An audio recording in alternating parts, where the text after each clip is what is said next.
The realm could not simply stand still. Armies were mustering across Westeros, each faction distrustful of the others, each house clinging to old grudges or forging new ambitions. The snows had not yet fallen in the south, but in the north, the air carried a sharper bite with every passing day. Winter was on its way, and though men feared the swords of their rivals, the true danger, old and nameless, was stirring beyond the wall. Few in the Seven Kingdoms gave thought to that, distracted by the immediate crisis of succession and sovereignty.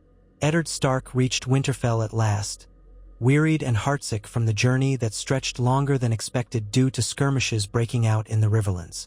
With him rode his daughters, Sansa and Arya, along with his household guard. The reception in Winterfell was both warm and grim. Warm with relief that the lord of the castle had returned, grim with the knowledge that war was no longer a distant rumor. Maester Luwin met them in the courtyard, bowing with anxious deference, and Rickon, the youngest Stark, barreled forward to embrace his father's legs.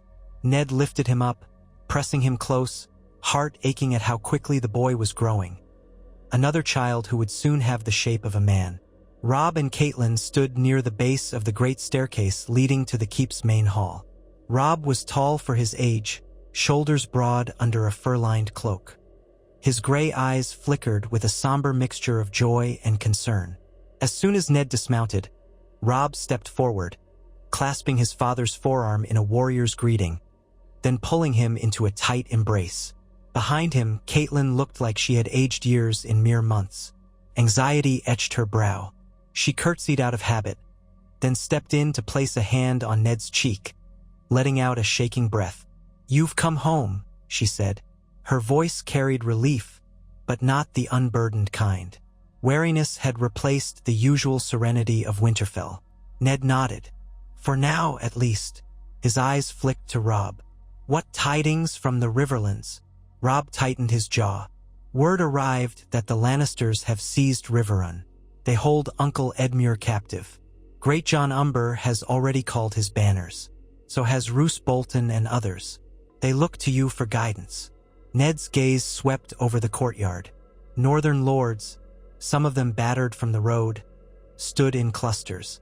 Each wore the expression of men preparing for a long campaign. Northerners were not quick to speak of war, but once committed, they fought fiercely. The tension vibrated in the cold air. "We will call a council," Ned said softly. "Gather the bannermen in the great hall. There is much to discuss." Catelyn's eyes were brimful with sorrow. "My father is gravely ill in Riverrun, if he is even still alive. Jaime Lannister has pressed us hard.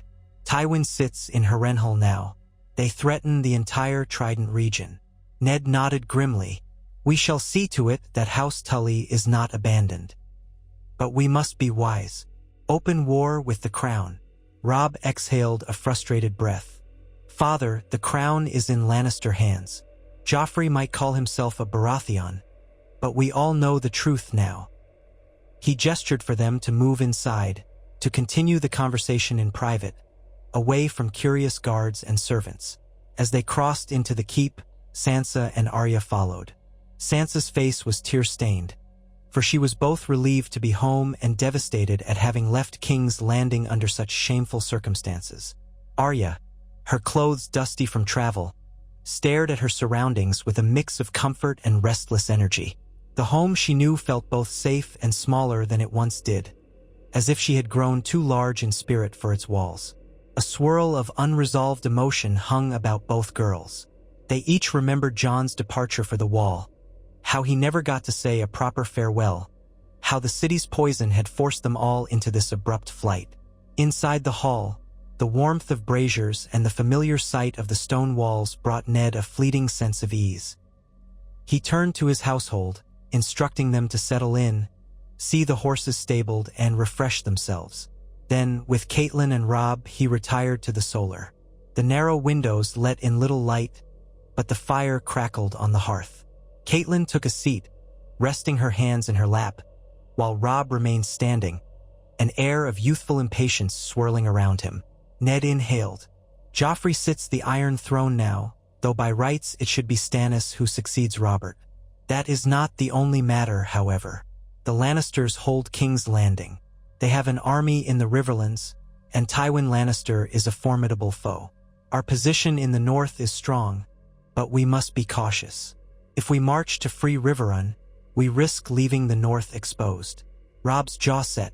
But we cannot leave Mother's family to suffer. Already we hear of raids, farmland burned.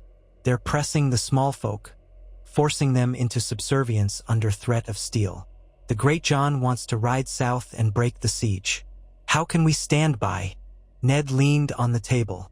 The map of the north lay before him, broad swaths of mountainous terrain and thick forests.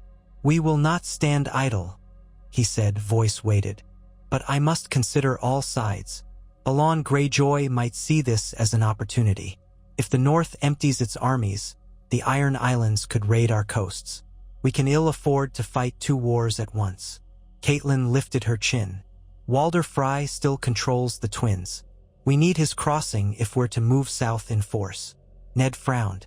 Lord Frey is slippery as an eel. He will demand concessions. Perhaps a marriage pact or some arrangement to ensure his self-interest. Robb flushed slightly, a flicker of apprehension passing over his face. If it comes to that, Ned hated the thought of bartering away his son's future, but war demanded sacrifices. We shall see. He paused a moment.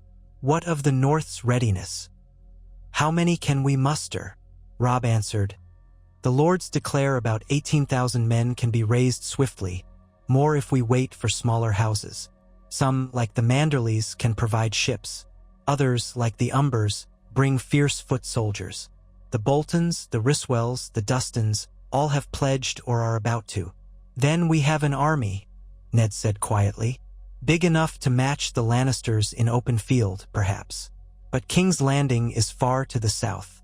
If Stannis or Renly claims the throne, we must decide whom to support, or if we mean to remain independent. Already some in the north speak of naming you king in the north, Robb. Robb's eyes widened, and Catelyn's lips parted in alarm. Surely we do not intend to break the realm apart, she said. We only want justice for the outrages done to our family, to my father's lands, to our people. Ned's mouth was set in a grim line. I pledged fealty to the Iron Throne.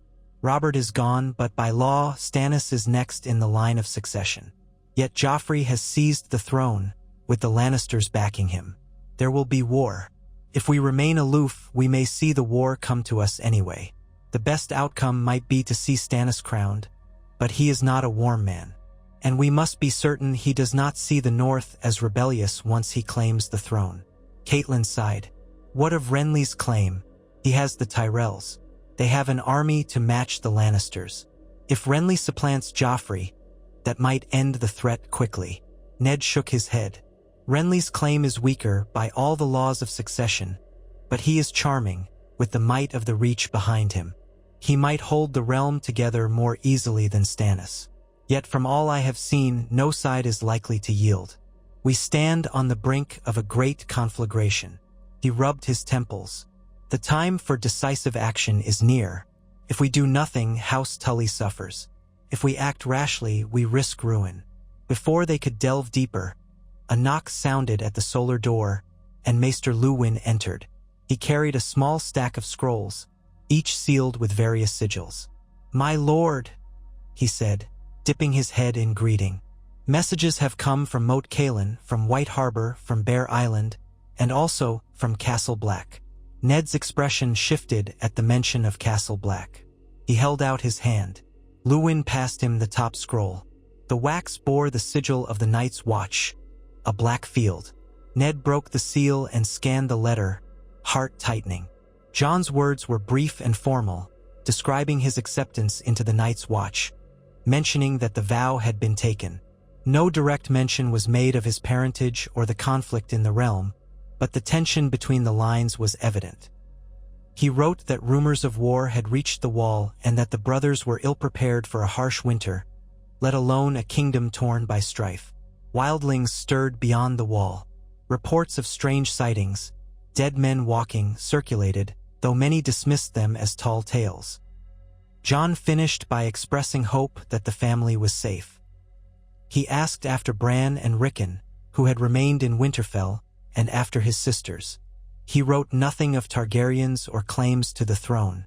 Ned closed the scroll, eyes distant. Jon was safe for the moment, but in these times nowhere was truly safe. He glanced at Robb and Catelyn. "He has taken the black," he said quietly. "He's faring as well as can be expected." Catelyn nodded, forcing a small smile that did not quite reach her eyes. Whatever resentment she might once have held for Jon had been overshadowed by the realm's chaos. She was not glad about how everything had transpired, but she took some relief in knowing Jon was beyond the immediate reach of the Lannisters. Robb's gaze flicked to the scroll. "We'll keep him in our prayers. The wall may yet prove a refuge, especially now." Ned swallowed. "Yes." He held the parchment for a moment, thinking of the boy who carried Rhaegar Targaryen's blood, now sworn to never claim titles or father children. Perhaps, in some twisted sense, it was a blessing. If the realm came apart, at least Jon might be spared the worst. But Ned could not quell the ache in his chest. Another letter, the one from Moat Cailin, carried urgent appeals from northern lords urging Ned to assemble forces. White Harbor's letter declared their readiness to supply ships and men. Lady Mormont of Bear Island wrote that her small force would stand with House Stark no matter the cost.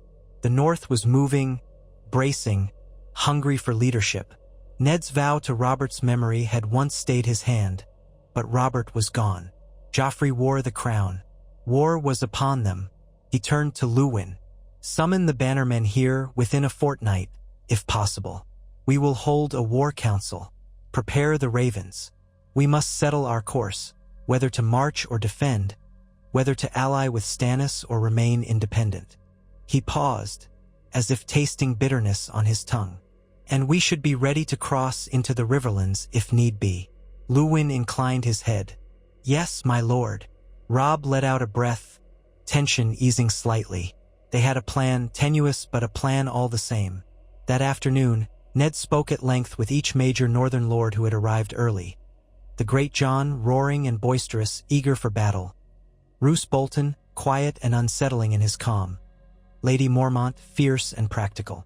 They pressed Ned on the question of who would wear the crown in the aftermath of Robert's death. The Great Jon exclaimed, "King Joffrey is a Lannister bastard, and the only rightful king is in the north." Others voiced similar sentiments. Yet Ned remained non-committal, reminding them that Stannis had the rightful claim by law. That, in turn, led to muttering, for many Northerners had never warmed to Stannis Baratheon. He was seen as rigid and aloof, uncertain but resolute that they must protect House Tully from Lannister aggression. Ned authorized the initial muster of forces to march to Moat Cailin. The stronghold, controlling passage to the north, would serve as a staging ground. Scouts would be sent into the Neck, ensuring that if the Lannisters tried a bold move north, they would be detected. Yet the real battles were being fought to the south, near the Trident. Meanwhile, at Castle Black, Jon Snow grappled with his new identity as a brother of the Night's Watch. Days were routine, training, standing guard atop the wall, escorting rangers, mending gear. The rumor that Jon was Rhaegar Targaryen's son had reached some among the Black brothers, though in hushed whispers.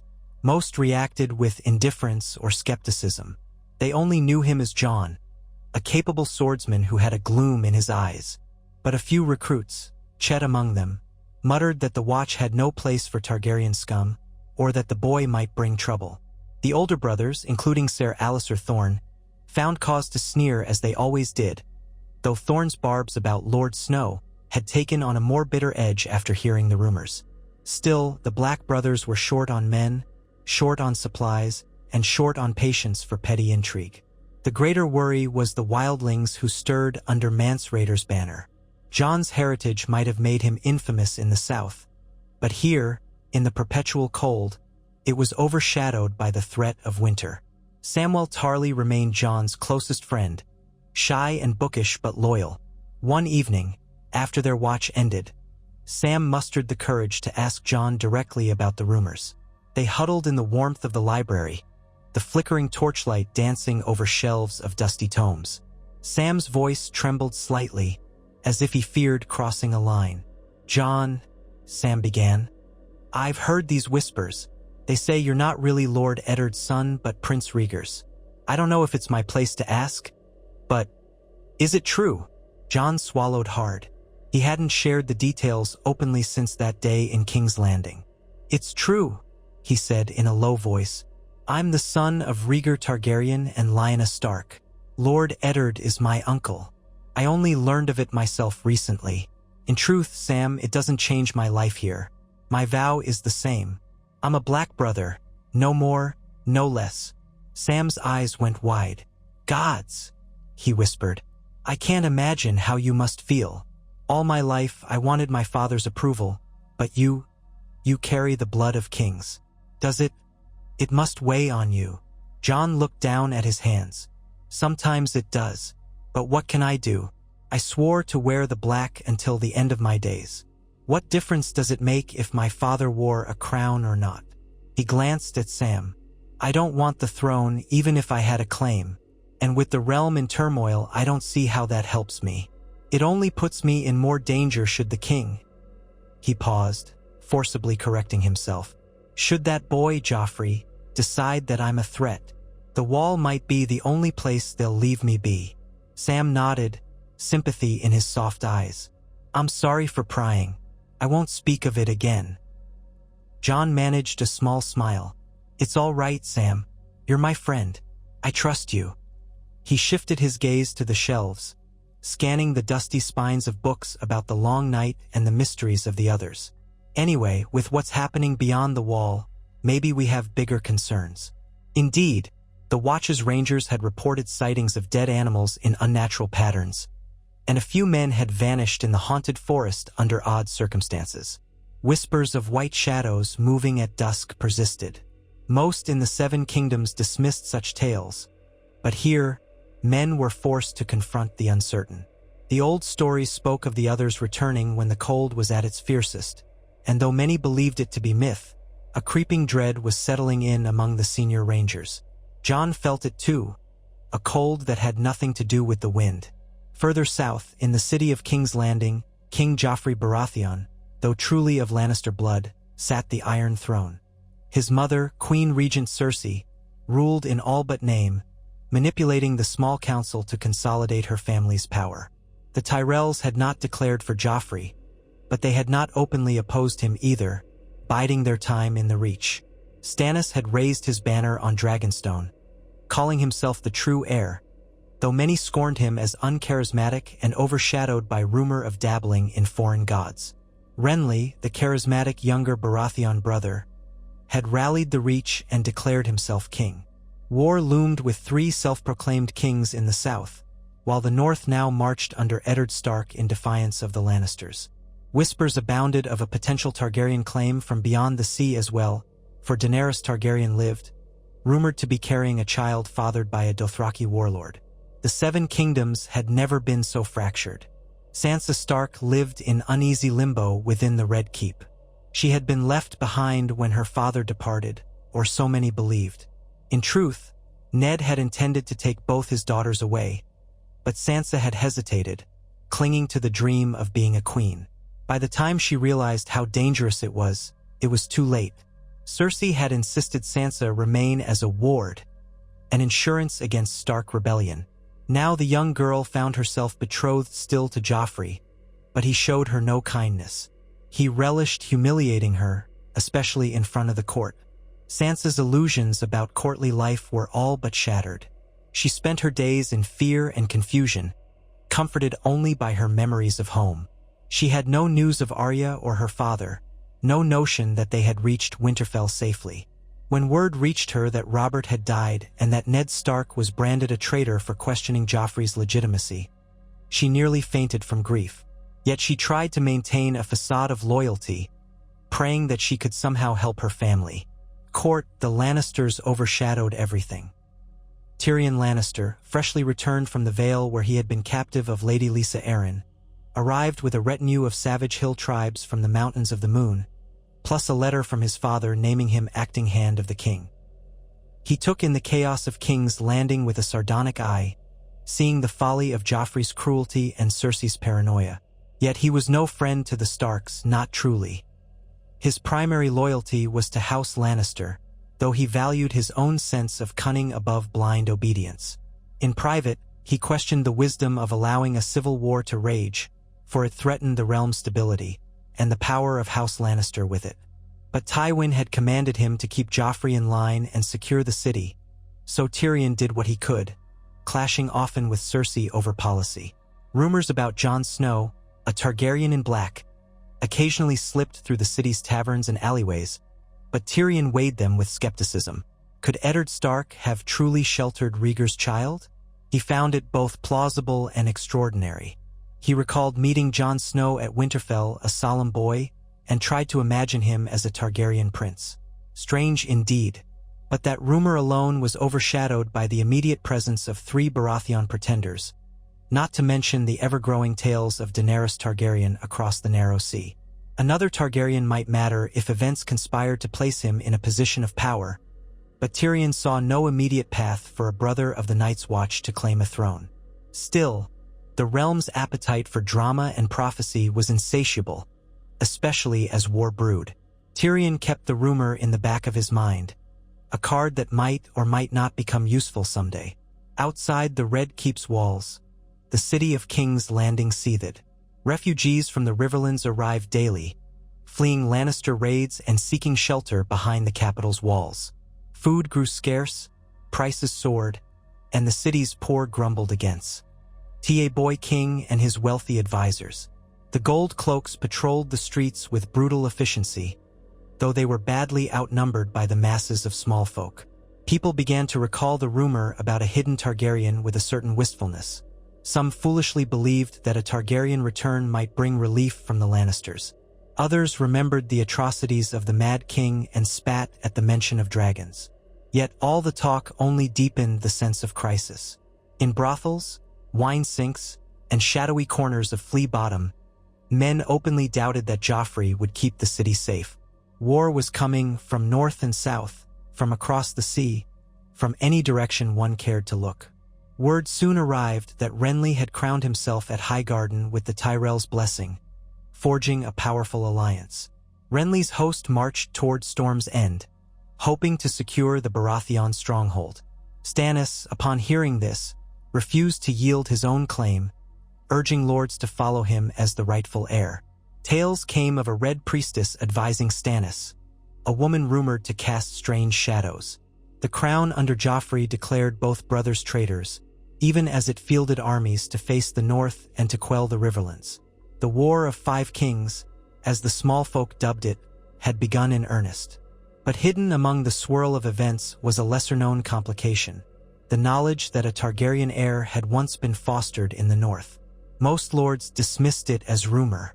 Some, however, remembered Prince Rhaegar's reputation, honorable, noble, but overshadowed by the legacy of the Mad King. They pondered what it might mean for the future, and in the distant east, Daenerys Targaryen nursed her own ambitions. As the leaves began to turn in the north, Eddard Stark and his assembled bannermen marched from Winterfell, leaving a skeleton garrison behind to defend their seat.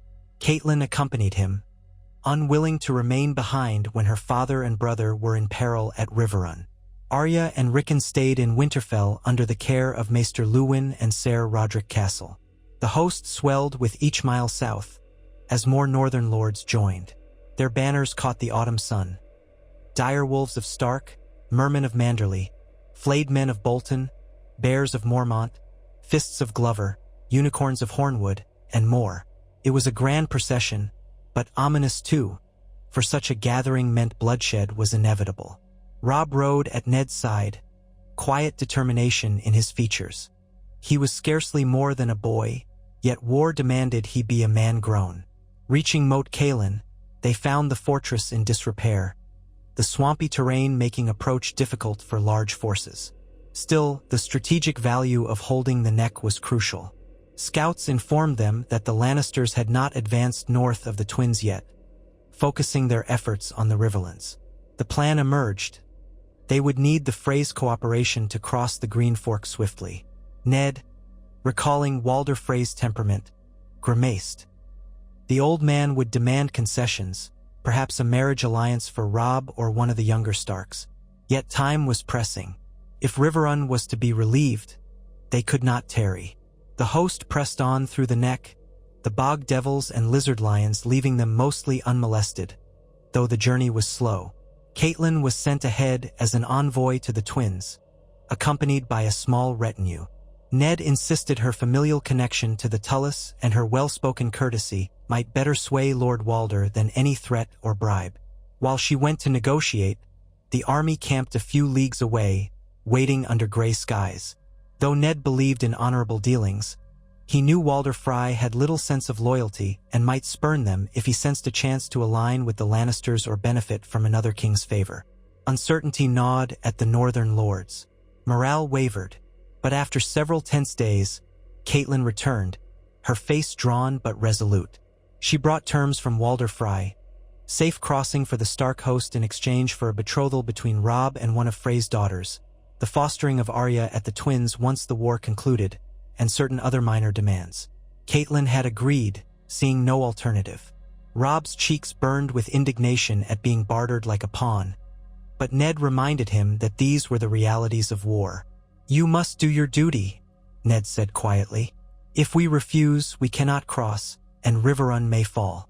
Your grandfather might die, and House Tully would be lost to the Lannisters. We have no time to find another route." Robb bowed his head, swallowing his anger. "I will keep my word," he said, though inside, he felt a pang for the youthful hopes he once harbored of choosing a bride for love. This was a war, and the price of crossing was the freedom to choose. The northern host crossed the twins carefully, vigilant for treachery, but Walder Frey honored his part of the deal. Once across the Green Fork, Ned wasted no time, marching south with all speed. The Great John and Roose Bolton commanded flanking columns.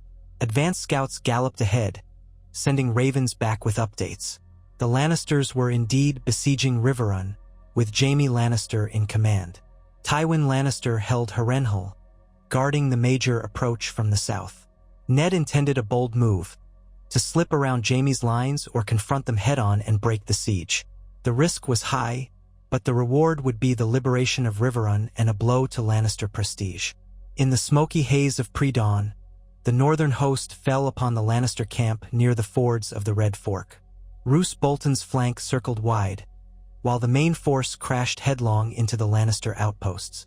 The Greyjohn's fierce bellows carried over the din of steel on steel. Ned rode at the van, sword in hand, though he took no joy in the slaughter. He spurred his horse past lines of Lannister spearmen, relying on the discipline of his bannermen to maintain formation. The cacophony of battle filled the air, the clamor of shields, the screams of the wounded, the whistle of arrows. Ned spotted Jaime Lannister's golden armor at a distance, the infamous Kingslayer rallying his men with savage skill. The Kingslayer carved through the Northmen on the right flank, his white cloak stained with mud and blood. But the momentum lay with the North. Their surprise assault, combined with the skill of the Umber and Mormont foot, began to collapse the Lannister lines. Bolton's men closed the pincer from the east, methodically cutting off escape routes. Jaime realized too late that the bulk of his cavalry had been pinned between the fords and the northern lines. At last, he tried to break out, leading a desperate charge that battered aside a group of northern archers. Ned caught sight of him again, charging across a muddy clearing. The Great John roared a challenge, but Jaime cut him off with a slash that unhorsed Umber's mount.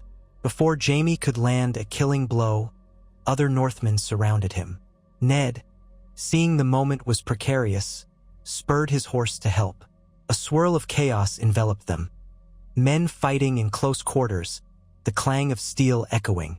Jaime Lannister was unstoppable in single combat, but the press of the northern spears and axes forced him back.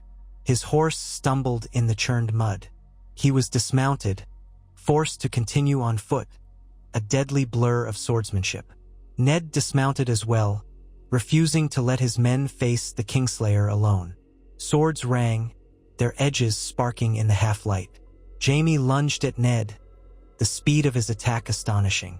Ned parried, feeling the impact up his arm. Jaime snarled, attempting another thrust. Around them, Northmen closed in, But they could not simply rush in. Jaime's sword was a snake of lethal precision. Ned circled carefully, recalling his training as a youth, though he had not faced so fierce an opponent in years. Jaime taunted him. Another fatherly attempt at heroics. Stark? He swung for Ned's side. Ned blocked. You think you can kill me, old man? Ned's anger flared, remembering the cruelty inflicted upon the Riverlands. Yield, Kingslayer, he growled, ignoring the jibe. Your men are defeated. You cannot win this alone. Jaime's face twisted in frustration and scorn, but he knew the truth. The Lannister lines were collapsing. Archers and outriders were surrendering or fleeing across the fords. Smoke drifted from burning tents. Weakened by exhaustion and battered by the unstoppable wave of Northmen, Jaime recognized that continuing would be suicidal. Still, he hesitated, pride raging within him. On your knees, Lannister, roared the Great John, limping up with an axe in hand, blood trickling down his forehead. Jaime hissed in vexation, glancing around. Then, with a sneer, he flung his sword to the ground, raising his hands. I yield, he said, his voice laced with contempt. The Northman rushed forward to seize him, wresting off his golden helm, pinning his arms. Jaime's eyes were fierce, but his gaze flicked to Ned. See that you keep your men in line, Stark. I'm worth more to you alive than dead.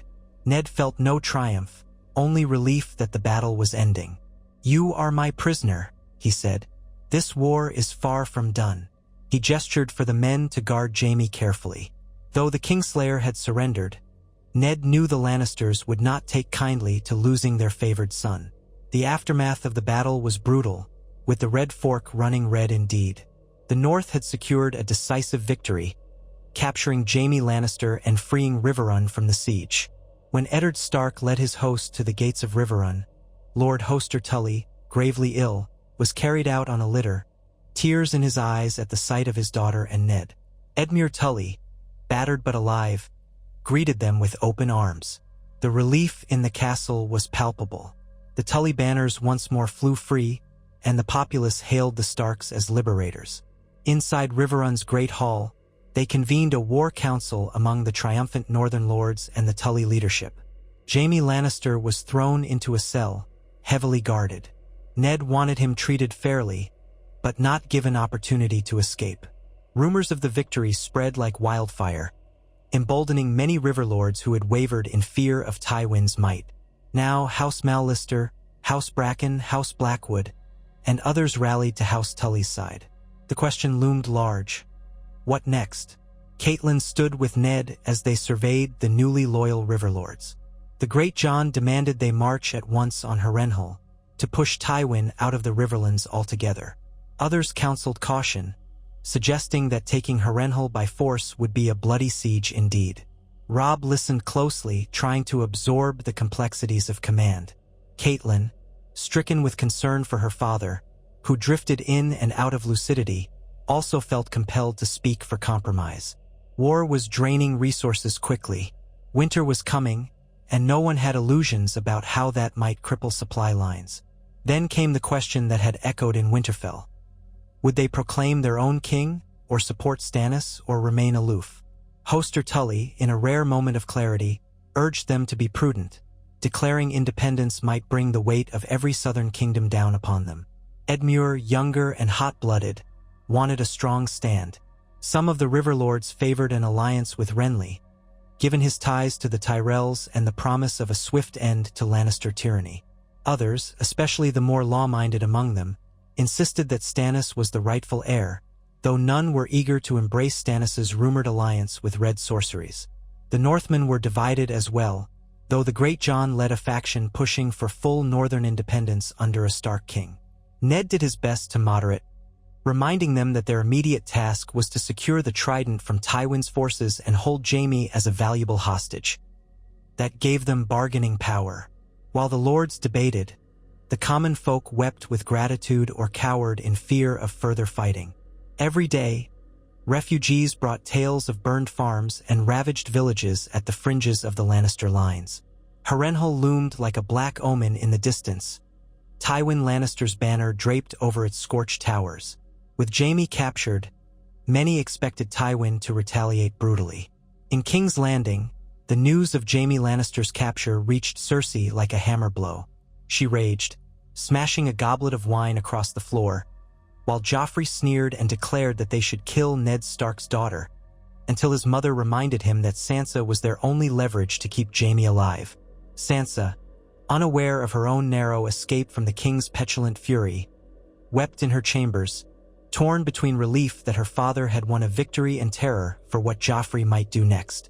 Tywin, upon hearing of Jaime's defeat, began repositioning his forces with cold precision. He had no intention of letting the Starks and Tullis hold the Riverlands unchallenged. Tyrion Lannister, acting as hand, tried to counsel caution, hoping to keep the city from rising up or from further inflaming the conflict. But he found Joffrey and Cersei stubborn and prideful. War was unstoppable now. The Lannisters reached out to potential allies, including the Freys, but Walder Frey had already sided with the Starks in exchange for the betrothal. So Tywin turned to other houses, promising gold and titles. The crown's coffers were nearly empty, but the Lannister wealth was vast enough for bribes. All this time, the rumor of a Targaryen boy in black lingered in the background. Some southern lords scoffed, focusing on the immediate threat posed by the rebellious north and the claims of Stannis and Renly. Yet Varys' spies kept the matter alive, sending cryptic messages to the Red Keep that Jon Snow, if that was his name, was indeed at the wall. They reported that he might pose a symbolic threat, especially if certain lords nostalgic for Targaryen rule decided to champion him. Cersei dismissed it as nonsense, confident that no one would rally behind a nameless boy sworn to celibacy and stationed in the frozen north. Tyrion privately mused that in a realm hungry for any advantage, even a sworn brother of the Watch could become a rallying figure if the winds of politics shifted. But he let the matter lie, for the War of Five Kings demanded all his wit just to keep the city from tearing itself apart. Back at Riverrun, Ned faced difficult choices. The Northmen clamored to press the advantage, to chase Tywin from the Riverlands and perhaps even threaten King's Landing.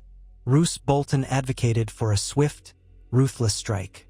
The Great John roared that the Riverlords would join them, but Ned worried about a trap. Tywin was cunning, and Harrenhal was a near-impossible fortress to storm.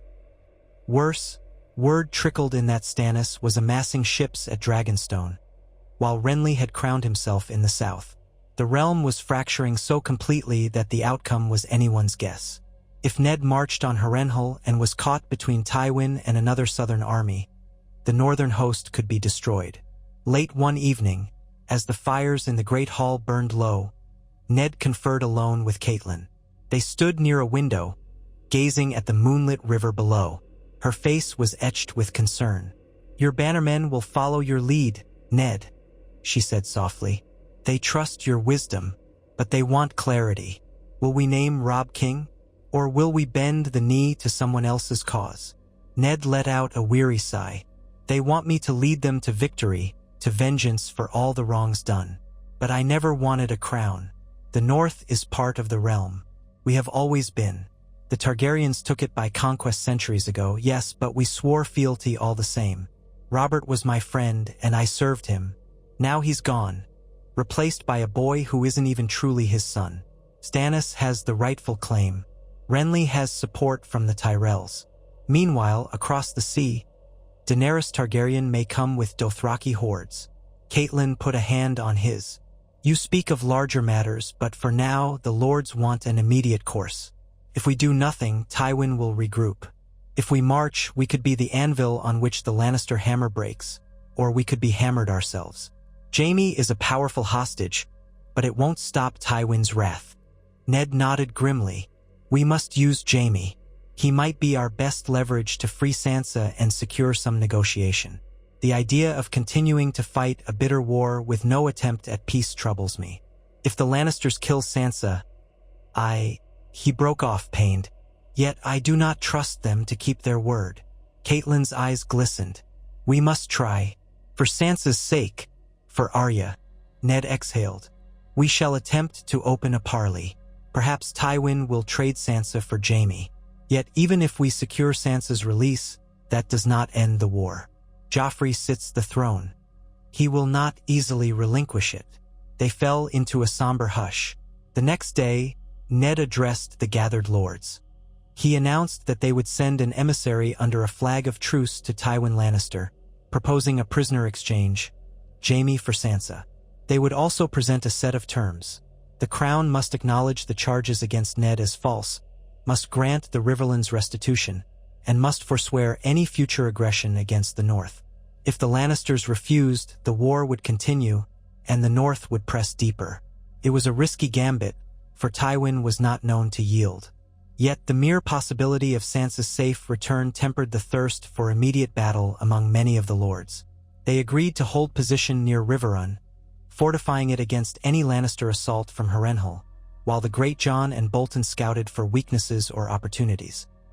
Catelyn volunteered to go as the emissary. She argued that she had already negotiated with Walder Frey, and that Tywin might respect the presence of a Tully. Ned, concerned for her safety, hesitated, but she persisted. The negotiations might require a delicate touch, and her father's precarious health meant she should not stray too far from Riverrun anyway. The plan was set. She departed with a small retinue of trusted knights, carrying the letter that spelled out the demands and the intention for a prisoner exchange. The roads to Harrenhal were laden with rumors of brigands, but the Lannisters would not dare kill an envoy under a truce banner, so Ned hoped. Yet fate often cares little for men's hopes. At Harrenhal, Catelyn was received by Tywin Lannister in the massive, drafty hall with its gargantuan, melted towers looming overhead. The old lion sat in a makeshift seat, surrounded by banners bearing the golden lion of Lannister. 100 armed men stood guard, though they kept their distance as a courtesy to the envoy. Tywin's green eyes studied Catelyn with cold detachment, his face unreadable. She presented the terms calmly, speaking of the fortunes of war, the capture of Jaime, the desire for Sansa's release, and the possibility of truce. Tywin listened without interruption. When she finished, he allowed a thin smile to cross his lips. "You have my son," he said, voice resonant in the cavernous hall. "I have the realm. Do you think to trade the Kingslayer for one slip of a girl?" Catelyn's heart thudded. "She is my daughter. It is a matter of honor, Lord Tywin. We speak of a good faith exchange." Tywin leaned back in his seat, ignoring the swirl of men behind him. "You refer to honor as if it is a tangible coin. The truth is the North rebels against the crown. My grandson, King Joffrey, has declared Eddard Stark an outlaw and traitor. Jaime's capture is an affront not only to House Lannister but to the Iron Throne. If you expect me to yield my advantage simply because you propose an exchange, you do not understand the game we play. The girl is of some small value, yes, but we have the capital, the gold, and the rightful king. The North cannot hold out forever." Catelyn maintained her composure. "Lord Tywin, you must realize that if you harm Sansa, you forfeit Jaime's life. Even now, he sits in a cell at my husband's command." Tywin's gaze was pitiless. "True enough, but Jaime is my son. The girl is your daughter. We both have something to lose. The difference is, the crown can label your cause treason and garner the support of many lords. You can rally the North and some of the Riverlands. It may make for a lengthy war, but in the end, gold and cunning prevail. House Lannister does not lose." Catelyn forced herself to breathe steadily. "We are prepared for a long war. Winter is coming. If you want your son returned alive, you must treat with us fairly." Tywin steepled his fingers. "I will consider a formal exchange. You present Jaime, unharmed, at a neutral location, and I shall present Sansa. But the demands you mention regarding restitution and a cessation of aggression, those are out of the question. The North laid hands on my son first. Did you expect me to ignore that and offer you gold in return for your insolence?" Catelyn flinched but pressed on. "Jaime attacked the Riverlands. He besieged Riverrun. That was no defensive move." He gave a slight shrug. "My orders were to bring the Riverlands to heel for their suspected collusion with the Starks against the crown. War is war. I see no reason to exchange apologies now. However, I do want my son safe. So here is my counterproposal. We will exchange Sansa for Jaime, 1 for 1. Once it's done, you will withdraw your forces to the north, effectively yielding the Riverlands back to the crown's authority. Catelyn's anger flared. The Tullus rule the Riverlands, not the crown. You have no right. Tywin cut her off. The Tullus swore fealty to the Iron Throne. You style yourself as loyal subjects, yet you hold my son captive and hamper the king's war effort. Let us not pretend this is a parley between equals. My men will soon be reinforced by legions from the Westerlands. If you refuse my terms, I will march, crush your rebellious host, and retake my son by force. Then your daughter becomes a convenient hostage to ensure the North never dares defy us again. Every muscle in Catelyn's body tensed. She stared at Tywin's expressionless face. She wanted to hurl invective at him, to call him a monster, but Jaime's life was the only shield Sansa had. She could not jeopardize that. So she drew a breath and spoke with measured politeness. I will convey your demands to my lord husband. Perhaps we can find a compromise that spares more bloodshed. Tywin inclined his head coolly. See that you do. I have no desire for prolonged conflict, but House Lannister will not be humiliated. Return to Riverrun, my lady. You have my word that no harm shall befall you on the road. She bowed stiffly, and with her escort, retreated. The moment she left Harrenhal's gates, she began to tremble, fury and fear warring in her heart. She knew Tywin would not relent easily. She also suspected that Ned would never accept leaving the Riverlands at Lannister mercy. War felt inevitable, and Sansa's life hung in the balance. Upon returning to Riverrun, she relayed Tywin's position to Ned and the other lords. Outrage rippled through them, but none were surprised. Tywin Lannister was playing a game of intimidation, sure that the resources of the Crown and the Westerlands could outlast the North. The question was whether the North would risk all to keep the Riverlands free. The Tully lords certainly hoped so, for if the Starks withdrew, the Riverlands would be doomed. In the midst of these discussions, Ned received another raven from the north. This letter bore the urgent seal of Castle Black. It was not from Jon, but from the Lord Commander Jeor Mormont. The words were terse and grave. Increasing numbers of wildlings were massing under the banner of Mance Rayder, the self-styled king beyond the wall. Ranging parties had reported sightings of undead creatures, wights, roaming in the far north. The Lord Commander begged the realm to send men and supplies to the wall at once, warning that a greater threat than wildlings might be stirring. Ned felt a chill reading the letter. He knew the tales of the long night.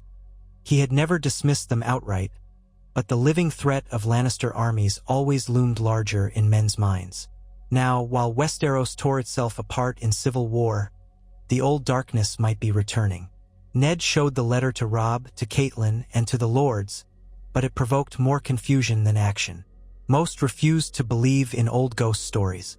Some pointed out that if the Watch needed men, they could accept criminals and peasants. The lords were reluctant to divert any of their soldiers from the war. And if Ned pulled men back to defend the wall, the Lannisters would overrun the Riverlands unopposed. It was an impossible bind. Ned could send a token force, perhaps, but that might prove useless if Mance Rayder truly had tens of thousands of wildlings. And what of wights? A few lords scoffed. Then again, Ned remembered the ring of truth in the letter, and he could not forget the odd reports from his own youth about corpses found in the snow with strange pale eyes. Nor could he forget that Jon was there now. The matter pressed heavily on his heart, but the immediate war overshadowed it. At the War Council the following day, with the letter set aside for the moment, the debate continued over Tywin's demands. The Great Jon roared that they should hang Jaime Lannister on the walls of Riverrun unless Tywin granted unconditional surrender. Roose Bolton quietly suggested using torture to extract advantage. Ned refused both suggestions, standing firm that Jaime would be treated with honor. The deeper question was Sansa's fate if the North refused Tywin's terms. Many lords pressed Ned to continue the war anyway, believing Tywin was bluffing about killing the girl, for she was too valuable a hostage. Others believed Tywin would do anything to maintain Lannister pride. Ned felt cornered. He wanted to protect both Sansa and the Riverlands, but Tywin had offered no middle ground. War seemed certain. That night, Ned slept little. Rising in the cold pre-dawn darkness, he went down to the riverrun godswood. Though it was no true northern godswood, it held a small weirwood with red leaves drooping over a quiet pool. He knelt at its base, pressing his forehead to the trunk. He prayed to the old gods for guidance, for the wisdom to save his daughter and honor his vow to the Tullus. His breath misted in the chilly air. Memories of Lyanna filled his thoughts, how he had once tried to protect her from Rhaegar, and later, from Robert's wrath. Had he failed her by keeping Jon's lineage secret for so long? Had his honesty now doomed his family to war? He felt the weight of responsibility crushing him. Dawn came, golden light touching the towers of Riverrun. Ned resolved that they would not yield to Tywin's tyranny. If the Lannisters refused to deal on fair terms, the North would keep fighting. Perhaps they could exchange Jaime for Sansa in a clandestine operation, though such deceptions were risky. Perhaps an alliance with Stannis or Renly would help turn the tide. Surrendering the Riverlands to Lannister oppression was unthinkable. Yet that meant plunging deeper into war. As he left the godswood, Ned closed his eyes and murmured, "Let the gods forgive me." A day later, a new raven arrived from King's Landing. The scrawl was Tyrion Lannister's hand, though the seal bore the crown's sigil. In a measured tone, Tyrion announced that he had persuaded King Joffrey to consider a prisoner exchange. Tyrion suggested a meeting at a neutral site near Harrenhal, offering limited safe passage and guaranteeing that Sansa would be there, alive, if Ned brought Jaime. The letter concluded with an assurance that the crown wanted peace and would not block the North's rightful autonomy if certain conditions were met, including recognition of Joffrey's claim to the throne and the acceptance that the Riverlands were under royal authority. It was a more diplomatic approach than Tywin's brazen demands, but it still grated. Ned saw the Lannister cunning at work. They were offering a semblance of compromise to lure him into a position they could exploit. Still, the prospect of seeing Sansa gave Ned pause. Tyrion's letter hinted that the girl's life might be in real peril if no arrangement was reached. After conferring with his lords, Ned decided to respond. He proposed a meeting with Tyrion in the countryside between Riverrun and Harrenhal, each side bringing no more than 100 men, Jaime among them, so that Sansa could be brought too. They would attempt an exchange, though Ned intended to remain vigilant for treachery. Many lords advised him to refuse any negotiation, but Ned recalled how the realm had bled once before from stubborn pride. He would not sacrifice Sansa's life on the altar of war. He insisted on trying the exchange, even if it meant risking a Lannister trick. If Sansa could be liberated, the war might proceed with fewer moral shackles. As it was, the fear for her well-being hampered Ned's every move. Messengers were sent out. Days passed in tense anticipation. Meanwhile, the Northern and Tully forces fortified their position around Riverrun. Scouts reported little movement from Tywin inside Harrenhal. The old lion seemed content to wait behind those cursed walls, presumably waiting for reinforcements. Robb fretted, wanting to take bold action, but Ned reminded him that they must see if the exchange could succeed first. The line between caution and inaction was thin, and it galled the young wolf. When word came back from Tyrion, confirming the meeting for the next full moon, Ned made preparations. Jaime Lannister was brought from his cell, under heavy guard. The Kingslayer sneered at the mention of the exchange, mocking Ned's naive hope for peace. "You'll find no lasting peace with my father," Jaime said. "He'll break you in the end, Stark, if you give him any opening." Ned refused to be baited. He only had the man shackled and kept under watch by loyal men. Then, with a small escort of carefully selected knights and lords, Ned rode out toward the designated site near a bend in the Red Fork, halfway between Riverrun and Harrenhal. They arrived at the appointed clearing under the light of a pale moon, the waters of the Red Fork glinting silver. Torches flickered as each party approached. Ned saw a small group of Lannister riders approach from the north, their cloaks shimmering in the torchlight. At the front, Tyrion rode a stout mountain horse, a pair of Sellsword-looking men flanking him.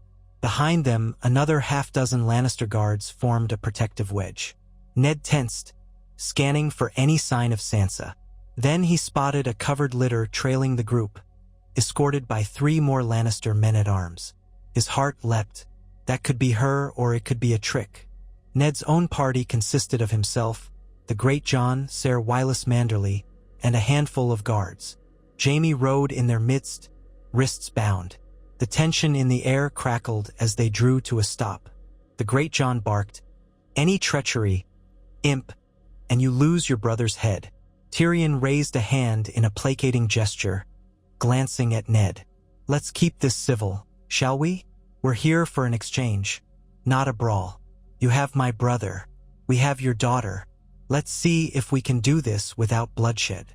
Ned dismounted, motioning for Jaime to be kept at sword's length. Tyrion likewise beckoned the litter forward.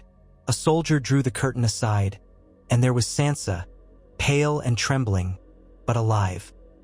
She wore a simple gown and looked thinner than Ned remembered, her eyes hollow with fear. At the sight of her father, tears brimmed in her eyes. She clutched at the litter's edge as though afraid to move until given leave. "Sansa?" Ned breathed, relieved beyond measure to see her breathing, though his heart ached at how frail she seemed. Tyrion cleared his throat. "I've upheld my part. Now let's do this in an orderly fashion. Jaime for the girl, both sides walk away without quarrel." "Agreed." Ned exchanged a long look with Tyrion. "Let me speak to her first. Ensure she's unharmed." Tyrion nodded, stepping aside. One of Ned's men, carrying a torch, moved closer. Sansa stumbled out of the litter, sobbing softly. She rushed to her father, and Ned embraced her. She felt too light, as if she'd eaten little for weeks. Bruises darkened her forearms. Ned fought the urge to lash out in fury, but he forced himself to remain composed. "Sansa, it's all right," he murmured. She looked up, tears streaming, trying to form words. "Father, Joffrey, he threatened." She couldn't finish. Ned felt a flash of white-hot anger, but he had to keep control. They had come this far. Tyrion coughed. "We have a deal, Stark. Don't make me regret it." Ned nodded stiffly, then gestured for Jaime to be led forward. The Kingslayer smirked, scanning the Lannister retinue for any sign of duplicity. "About time," Jaime said, rolling his shoulders. "I was getting bored in that cell." The Great John gave Jaime a shove toward Tyrion's group. "You watch your tongue, Kingslayer, or you'll be wearing it as a necklace." Tyrion raised a hand. "No violence. Let's just do this cleanly." He stepped up, took hold of Jaime's shackles, and beckoned one of his men to unlock them. Jaime stood free a moment later, rubbing his wrists, exuding smug confidence. Ned kept a protective arm around Sansa. "You have what you want. Let us go in peace." Jaime glanced at Sansa, then at Ned. "If you had harmed me, she'd have paid the price. You did well to choose differently." His tone was mocking, but beneath it was a hint of relief. Ned supposed even Jaime could see the danger he had been in. Tyrion gave a small bow. "You're free to depart, Lord Stark. We shall do the same." He eyed Sansa sympathetically, though it was hard to tell if it was genuine. "Word of advice. Keep the girl away from further entanglements in the capital. My nephew's temper is unreliable." Ned did not dignify that with a reply. Instead, he and his men shepherded Sansa back to their horses. Sansa, still trembling, clung to her father. Tyrion turned, speaking in hushed tones to Jaime.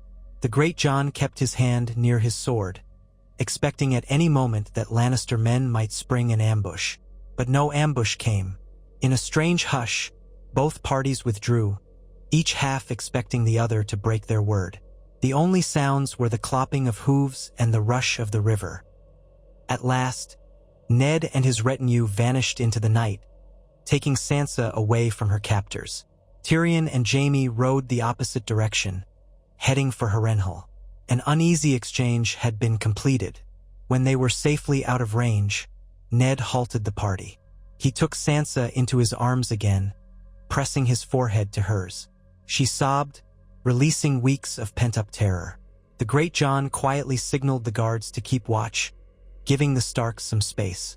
Ned spoke gently, telling Sansa she was safe now, that they would bring her home. Yet she only cried harder, stammering that she was so sorry for believing in the fairy tale of Joffrey as a good prince, that she had wanted to stay in King's Landing once, not understanding the cruelty behind the Lannister smiles. Ned hushed her, telling her the blame was not hers. She was a girl of 13, trusting in songs and stories. Now she had seen the truth of the court. Before dawn they rode hard, returning to Riverrun with Sansa rescued. The lords greeted this with astonishment and some measure of relief. One less hostage for the Lannisters to dangle. The cost was the Kingslayer's freedom. Some northern knights protested bitterly that Ned had given up a valuable captive for a single girl. Ned, consumed with fatherly love, insisted he would do it again in a heartbeat. He explained that they still had to fight Tywin's armies, but at least now Sansa was out of harm's way. For many, it felt like an even exchange. Others were outraged, feeling that Jaime had been their greatest asset. The Great John snarled that if they lost the war, it would have been better to keep Jaime. But Ned held firm. Now that Sansa was safe, the North and Riverlands had no reason to stay their hand. With Jaime free, Tywin would likely coordinate with him, but Jaime would need time to gather men. If the combined Lannister forces struck at Riverrun, the battle would be fierce. Ned resolved to strike first, to drive Tywin out of Harrenhal. The Great John exulted in the chance for glory, while Roose Bolton offered to lead a detachment around the castle to catch any Lannister forces fleeing south. Edmure Tully pledged the Riverlords, eager to push the fight away from their farmland. Battle plans were drawn. Sansa, recovering from her ordeal, found some solace in her mother's arms and in the safety of Tully-held Riverrun. Yet the sight of war camps all around frightened her. As she walked the ramparts, she observed row upon row of tents and knights preparing for the next engagement. Her illusions of heroic battles had been shattered in King's Landing. She would have prayed for peace, but it felt so far away now. Her father's face was lined with worry and sorrow. If they won, might the realm find peace again? She could only hope. The events that had led them here, from Ned's reveal of Jon's parentage, to Robert's death, to the fracturing of the realm, made her realize how fragile the kingdom truly was. Meanwhile, at Harrenhal, Tyrion and Jaime conferred with Tywin. Jaime was furious that he had been made a bargaining chip, though he put on a brave face. Tywin demanded details about the trade, about how Ned Stark had looked and whether the northern host was truly formidable. Jaime admitted the Northmen were no joke, but he believed they could be outmaneuvered. Tyrion tried to caution that the North had every incentive to fight now that they had recovered the girl, but Tywin's eyes burned with determination. The old lion was not used to losing, and Jaime's capture had shamed him. He meant to rectify that with overwhelming force. The call went out to gather new levies from the Westerlands. Word also came that the Tyrells were holding in the south with Renly, while Stannis built ships. The stage was set for multiple fronts of war, and Tywin Lannister intended to ensure House Lannister emerged triumphant, or at least unbroken. In the north, winter crept closer. At Castle Black, Jon Snow learned of the war's progress in scattered tidbits carried by passing messengers. He heard that Jaime Lannister had been captured, then freed in exchange for Sansa. He heard that Robb was leading armies in the Riverlands. The Watch hardly had time to care. They were undermanned and increasingly troubled by the wildling threat. Jon found himself uncomfortably aware that the realm below them was devouring itself. The men of the Night's Watch were supposed to protect the realm from threats beyond the wall. Yet how could they manage that when the lords were all at each other's throats? Late one night, Jon was called to the Lord Commander's chambers. Jeor Mormont sat by a guttering candle, a raven perched at his shoulder. The old bear looked more tired than ever. "Jon," he said gravely, "we've received even more troubling reports from the Shadow Tower. Wildlings in large numbers, entire villages fleeing. Rumor says Mance Rayder is gathering every Free Folk clan under one banner. That means they're planning something big, maybe crossing the wall. The Watch cannot handle an invasion of tens of thousands if that's their PL. And we keep hearing these whispers of others, of whites. Strange things, boy. Strange, dark things." Jon shifted, feeling the old chill of fear. "What can we do, Lord Commander? The realm is in chaos. No one will send us aid when they're busy fighting each other." Mormont nodded, frustration etched in his face. "True, but I'm assembling a great ranging beyond the wall to learn what Mance Rayder is truly doing. We'll see these rumored creatures for ourselves if we must. I intend to leave a strong garrison here, but we need men on the move. You'll come with me, along with many of our best rangers. I want your eyes and your sword, Jon. Are you ready for that?" Jon felt a swirl of nerves. "Yes, my place is with the Watch. I'll stand with you, whatever we find." Mormont gripped his shoulder. "Good lad. I've heard talk of your parentage. Some men whisper you might be Rhaegar's son. Know this, it changes nothing for the Night's Watch. You took the black. Your duty is here. The blood of a king or a peasant. It's all the same once you say those words." Jon bowed his head. "Yes, my lord." The old bear nodded, dismissing him. Jon left, heart pounding with mingled dread and anticipation.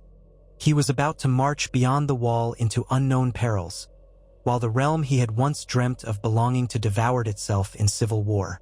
Perhaps, in the darkest hours, his Targaryen blood might matter, or perhaps it never would. For now, his life was shaped by duty, by a vow to protect the realm, a realm too divided to notice the coming cold. And so the next chapter of conflict took shape. The War of Five Kings raged across the southern lands, while the Night's Watch prepared to confront a threat far older and far more terrifying than mortal ambition. Ned Stark and his northern host stood poised for a ferocious clash with Tywin Lannister, determined to defend the riverlands and preserve the North's freedom from Lannister yokes. Sansa, newly rescued, struggled to cope with the scars of her captivity, while Arya, in distant Winterfell, grew restless and angry, training with wooden swords and dreaming of a world where she could wield real steel. Bran and Rickon, too young to grasp all the complexities, sensed the tension in the air, the hush before a great storm. Across the sea, Daenerys Targaryen nurtured her dragons, yes, dragons, for the Dothraki funeral pyre had awakened 3 new lives. She had lost her husband, but in the flames found rebirth. Word of a living Targaryen with dragons would eventually ripple across the narrow sea, reaching ears in Westeros. If and when it did, the faint rumor of a hidden Targaryen boy in the Night's Watch might pale in comparison, or it might stoke the flames of prophecy. For who could say what roles dragons and wolves would play when winter's shadows fell? In King's Landing, Joffrey's cruelty grew unchecked, his mother's manipulations fueling his arrogance. The small folk whispered of an uprising, remembering how quickly a mob could form to riot in the streets. The Tyrells, sensing opportunity, weighed whether to commit fully to Renly's cause or bide their time for a more certain outcome. Stannis prepared to sail, the fires of a foreign god illuminating his path. And hidden within the city, Varys spun his webs, always gleaning secrets, always leaving cryptic hints that the realm should fear what lay beyond the narrow boundaries of men's squabbles. The wheel of fate continued to turn, each spoke representing a different claimant or ambition, each spin weaving new threads of conflict. From the vantage of the old gods, or the new, or the lawler of the East, the tapestry of war spread wide across Westeros, encompassing proud houses and humble folk alike. Eddard Stark had set a match to kindling when he revealed Jon Snow's parentage at the start, but the resulting blaze was fed by countless other lies, resentments, and claims to power. The unstoppable forces of prophecy and winter marched forward hand in hand, oblivious to the petty concerns of thrones. Yet in the heart of the conflict, hope still flickered. Jon Snow, with ice and fire in his veins, stood ready to defend the realm from the real darkness, though he hardly understood the magnitude of his destiny.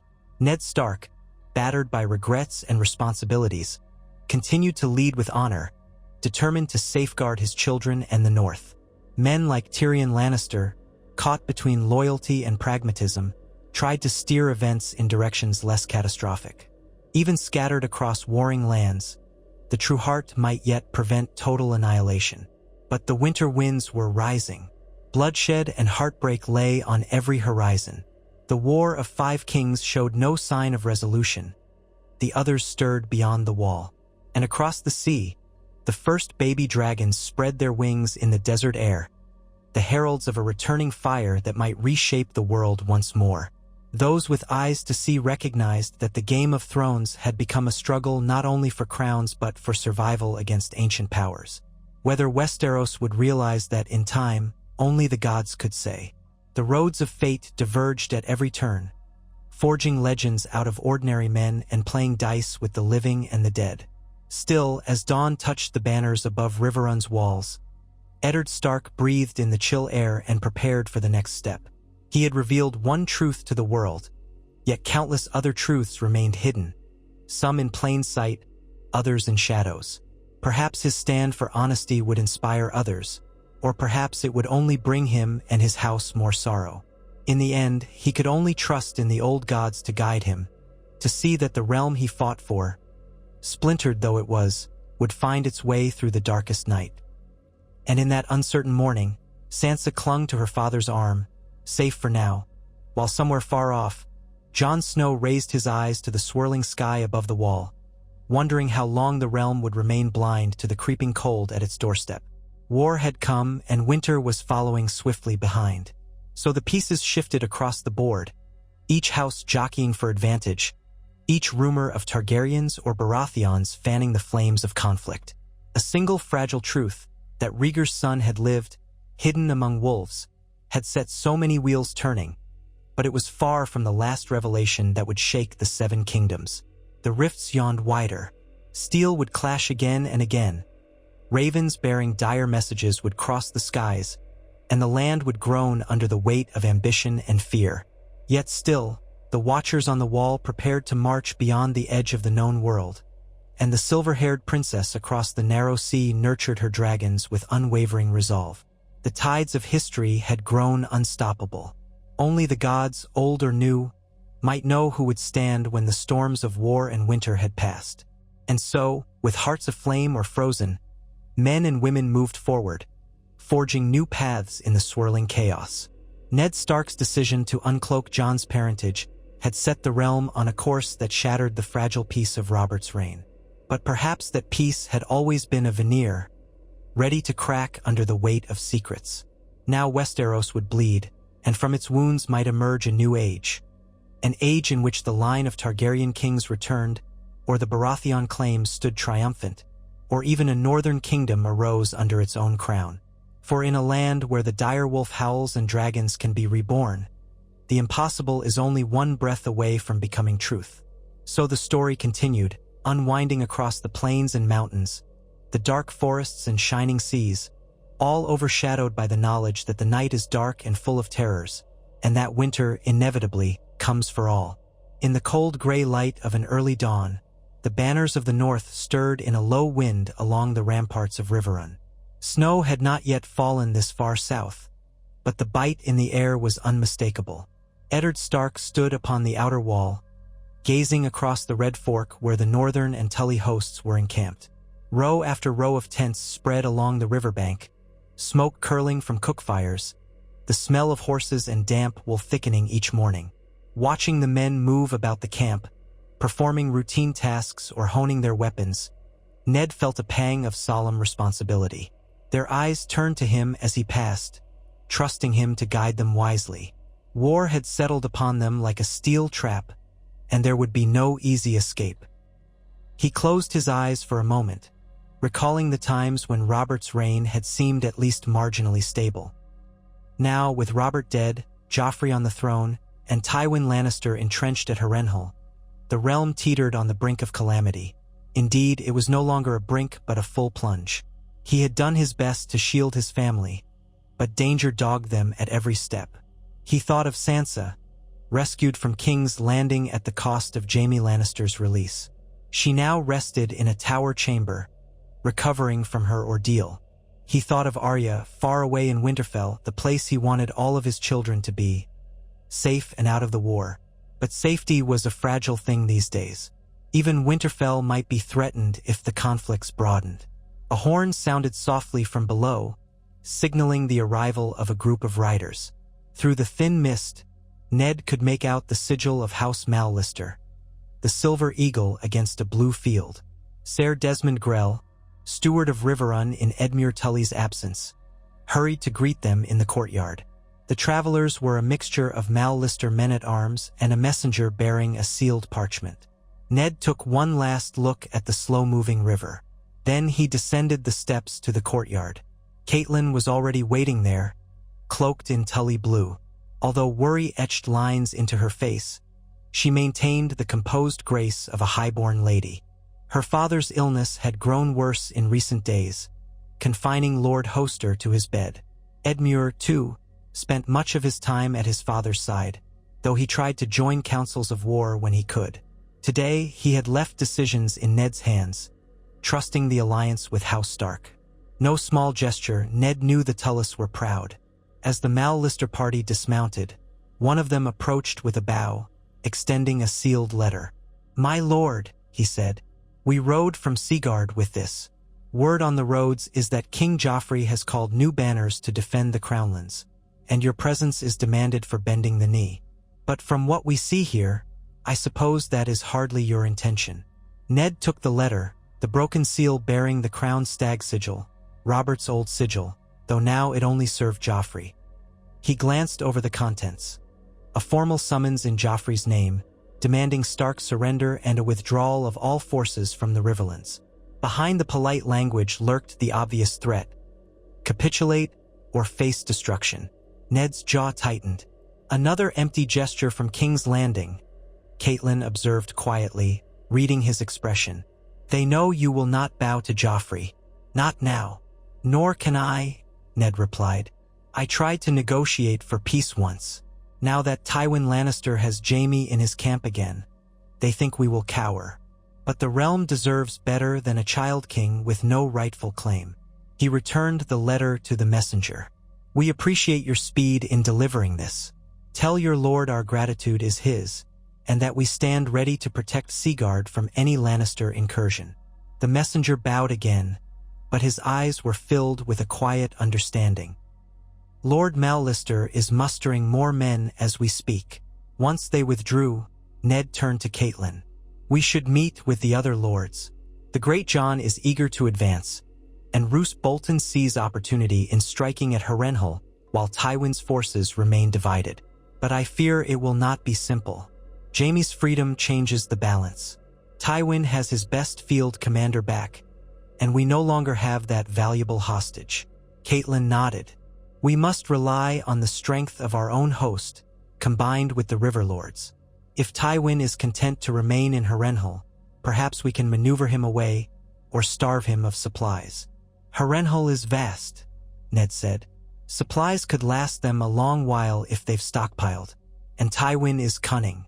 He may already be eyeing a strike at the twins or moving west to link up with Lannister reinforcements from the Westerlands. We cannot stand idle, or we risk letting him shape the battlefield." She laid a hand on his arm. "It might be wise to call a council soon." He squeezed her hand softly, appreciating her calm. "Yes, let's see our daughter first, though. I should speak with her." They found Sansa in a sunlit corner of Riverrun's second-floor library, a place where dusty books lined shelves that overlooked a courtyard garden. She was curled on a padded bench near the window, glancing through a book of old songs. Her face lit up at the sight of her parents, though her eyes remained shadowed by all she had endured. "Father, mother," she said, standing. She still seemed thinner than before, her cheeks lacking their usual bloom. But color reached her face when they embraced. "I'm sorry. You were busy, I know." "You need not apologize, sweetling," Catelyn replied, brushing a lock of auburn hair from Sansa's eyes. "We only want to see how you fare." Sansa gave a tremulous smile. "I fare better every day. There are nights I dream of King's Landing. Joffrey," she paused, swallowing. "The way he looked at me, the cruel things he said. Sometimes I wake up shaking. But I know I'm safe here." Ned's heart ached. "You are safe. I promise we will not let you out of our sight again. Not unless it's truly necessary." Sansa's eyes filled with tears she fought to keep back.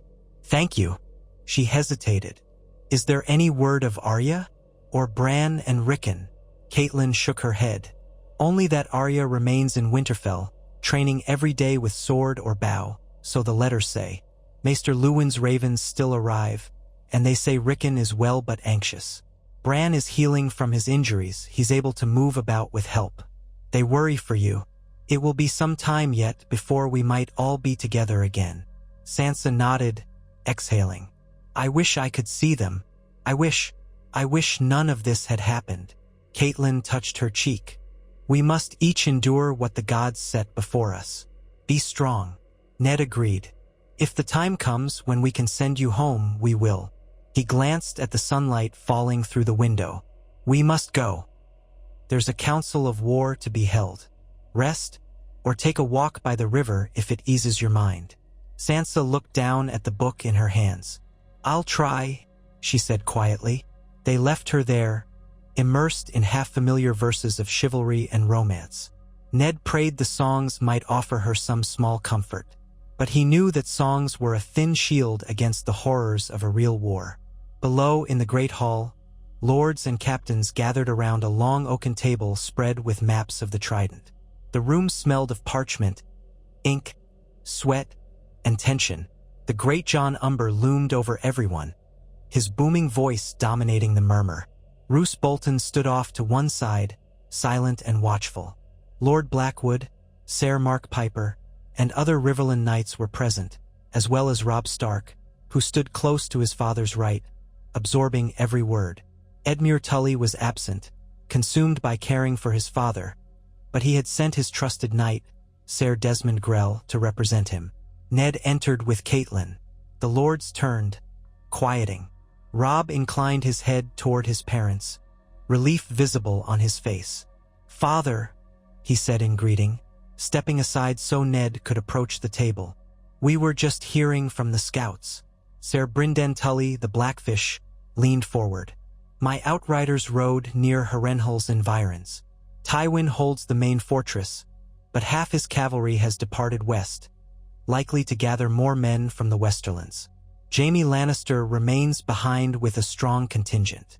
The rest of the Lannister forces are spread, fortifying smaller keeps around the God's Eye. If we strike at Harrenhal now, we face the Kingslayer and a garrison. That's no small threat, but Tywin's entire host is not in place. Roose Bolton's voice was soft but carried far. Harrenhal can be a death trap for attackers. The walls are thick, the towers immense, and the fortress covers a large area. A direct assault could cost us thousands of men. The Great John, fists on the table, let out a snort. So do we leave the Lannisters to rest easy behind those black walls? Are we an army of old women, to quake at the sight of melted stone? Ned rested his palms on the edge of the table, studying the map. Harrenhal's silhouette looked ominous even on parchment. We cannot afford a prolonged siege, not unless we have a plan for supplies and security. If Tywin returns from the west with reinforcements, we could be caught between hammer and anvil. Lord Blackwood nodded.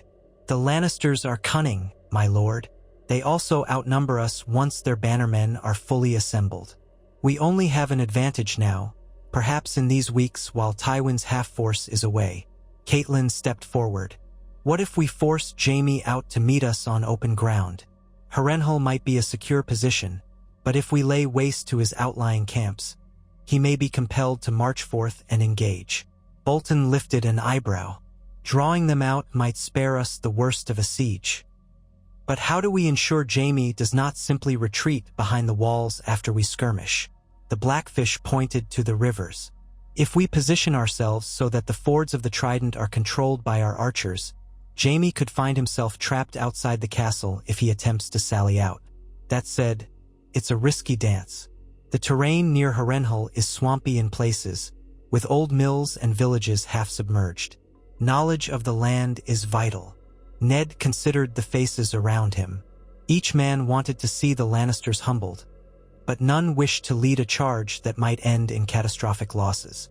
We need more accurate intelligence on the state of Harrenhal's defenses, he said at length. Perhaps smaller strikes or infiltration could weaken them. Meanwhile, we must guard against Tywin's return. The Lords Bracken and Mutun might assist from their seats. If we can isolate Jaime, perhaps victory is within reach. The Great John pounded a fist on the table. We must do something. Each day we wait, the Lannisters regain strength. Ned raised a hand to calm him. We shall. My inclination is to remain flexible, deploy raiding parties around Harrenhal, test the outlying defenses. If Jaime marches out to protect them, we have our chance at an open field engagement. If he stays behind his walls, we can starve him of resources.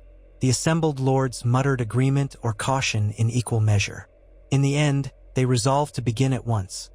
Smaller detachments would harass the Lannister foragers, capturing any supply wagons trying to reach Harrenhal, while the main host remained near Riverrun, ready to march if Jaime emerged. They would watch for any sign of Tywin's approach from the west. Robb and the Great John volunteered to lead the harrying forces, though Ned insisted on distributing responsibilities among various northern and riverland lords so no single force was isolated. When the meeting concluded, the Great John clapped Robb on the back with a hearty laugh. "We'll make a warrior of you yet, boy," he boomed. "Soon you'll have your first real taste of harrying. It's messy work but satisfying. The Lannisters will curse our names." Robb grinned, though Ned saw the flicker of nerves behind his sons. "I'll do what must be done," Robb said, quiet resolve in his tone. "For the North and for our family." Outside, the gray sky had brightened to a pale wash of morning sun. The mustering horns echoed across the encampment, calling men to arm themselves for the day's tasks. Ned watched Robb strap on his sword belt, a mixture of pride and concern twisting inside him. Robb was so young, forced to shoulder responsibilities men twice his age might fear. "Robb," Ned said, drawing him aside for a moment. "Take care. Don't let the thrill of battle overshadow caution. When you lead men, every decision bears weight. Spare them senseless risks where you can." "I'll remember," Robb assured him. "And you, father, watch yourself as well. None of us are safe in these times." Ned nodded. They embraced briefly, father to son, then parted. Robb mounted a sturdy courser and rode out, the Great John alongside him, 100 men in their wake. Ned stood by the gates of Riverrun's courtyard until they disappeared around a bend, banners snapping in the breeze. Catelyn slipped an arm through his. They said nothing, each weighed by the knowledge that more blood would spill before any peace was brokered. Across the plains and hills to the south, another host was on the move, one led by Renly Baratheon. He had crowned himself king with the backing of House Tyrell, forging a swift marriage alliance to Margaery Tyrell. Reports indicated he had a massive host, thousands of mounted knights and footmen from the Fertile Reach, enough to challenge even the might of the Lannisters. But rumor said he had not marched on King's Landing yet, perhaps waiting to see if Stannis made a move from Dragonstone. The realm now had multiple kings. Joffrey, Renly, Stannis, and some even whispered of Robb Stark being declared king in the north, though Ned had not embraced such talk. The realm had never been so fractured. In the east, beyond the narrow sea, whispers also drifted of Daenerys Targaryen, widowed Khaleesi of a Dothraki call, emerging from the red waste with 3 newly hatched dragons. Many a Westerosi lord dismissed such rumors as absurd. Dragons had been extinct for generations. But the reports persisted, carried by sailors and merchants. If true, it meant a new Targaryen threat might rise across the sea. Perhaps some exiled lords would rally to her, or perhaps she would find Sel's-words eager to follow dragons. For the moment, Westeros was too consumed by its own strife to worry about a Targaryen bride with infant monsters. Yet the name Targaryen carried power, and more than a few wondered whether the truth about Jon Snow's parentage might tie into these portents. A Targaryen hidden among the Black Brothers, and a Targaryen mother hatching dragons in the east, 2 living claims, separated by the breadth of the world, but nonetheless echoes of an old dynasty. High atop the wall, Jon Snow, Rhaegar's son, as Ned had revealed, knew little of the fresh battles erupting each day. He was too occupied with the immediate duties demanded by the Night's Watch and by the looming mission of the Lord Commander. Castle Black buzzed with activity as Jeor Mormont gathered provisions, mustered rangers, and prepared for a great ranging beyond the wall to confront the rumors of wildling massing. The cold winds stung the ramparts, a constant companion, as the Black Brothers scurried from armory to stables to the storehouses. Already they had begun to ride out in small groups, scouting the terrain to the north. Now, a larger force prepared to leave for a more extended expedition. Jon stood in the yard, his breath fogging around him, Ghost at his side. The albino direwolf had grown larger still, his red eyes scanning the courtiers of black-clad men. Jon's friends readied themselves. Gren, fumbling with stiff gloves, PYP looking jittery, Samwell Tarly pale-faced with worry. They were all novices to the chilling unknown that lay beyond the wall, but the Lord Commander had insisted on experienced rangers as well, men like Qhorin Halfhand from the Shadow Tower, and others who had faced the haunted forest's perils. Lord Commander Mormont emerged from the tunnel arch, swathed in a heavy cloak of black fur. His granite features bore the expression of a man who had seen too much trouble. He barked at the men to line up, ensuring all gear was accounted for. On the wall above, the sentinels peered down, faces half hidden by scarves. Jon caught Sam's eye. Sam swallowed hard.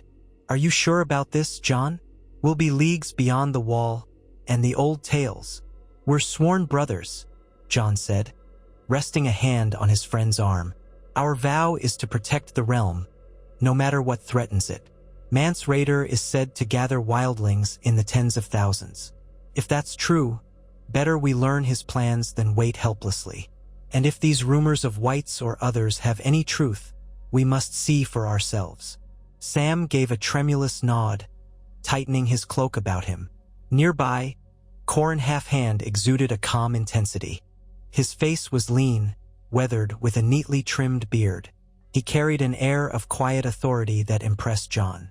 When Mormont called them forth, they mounted their horses, those who could ride, and set out under the portcullis that led into the wild. The gates groaned shut behind them.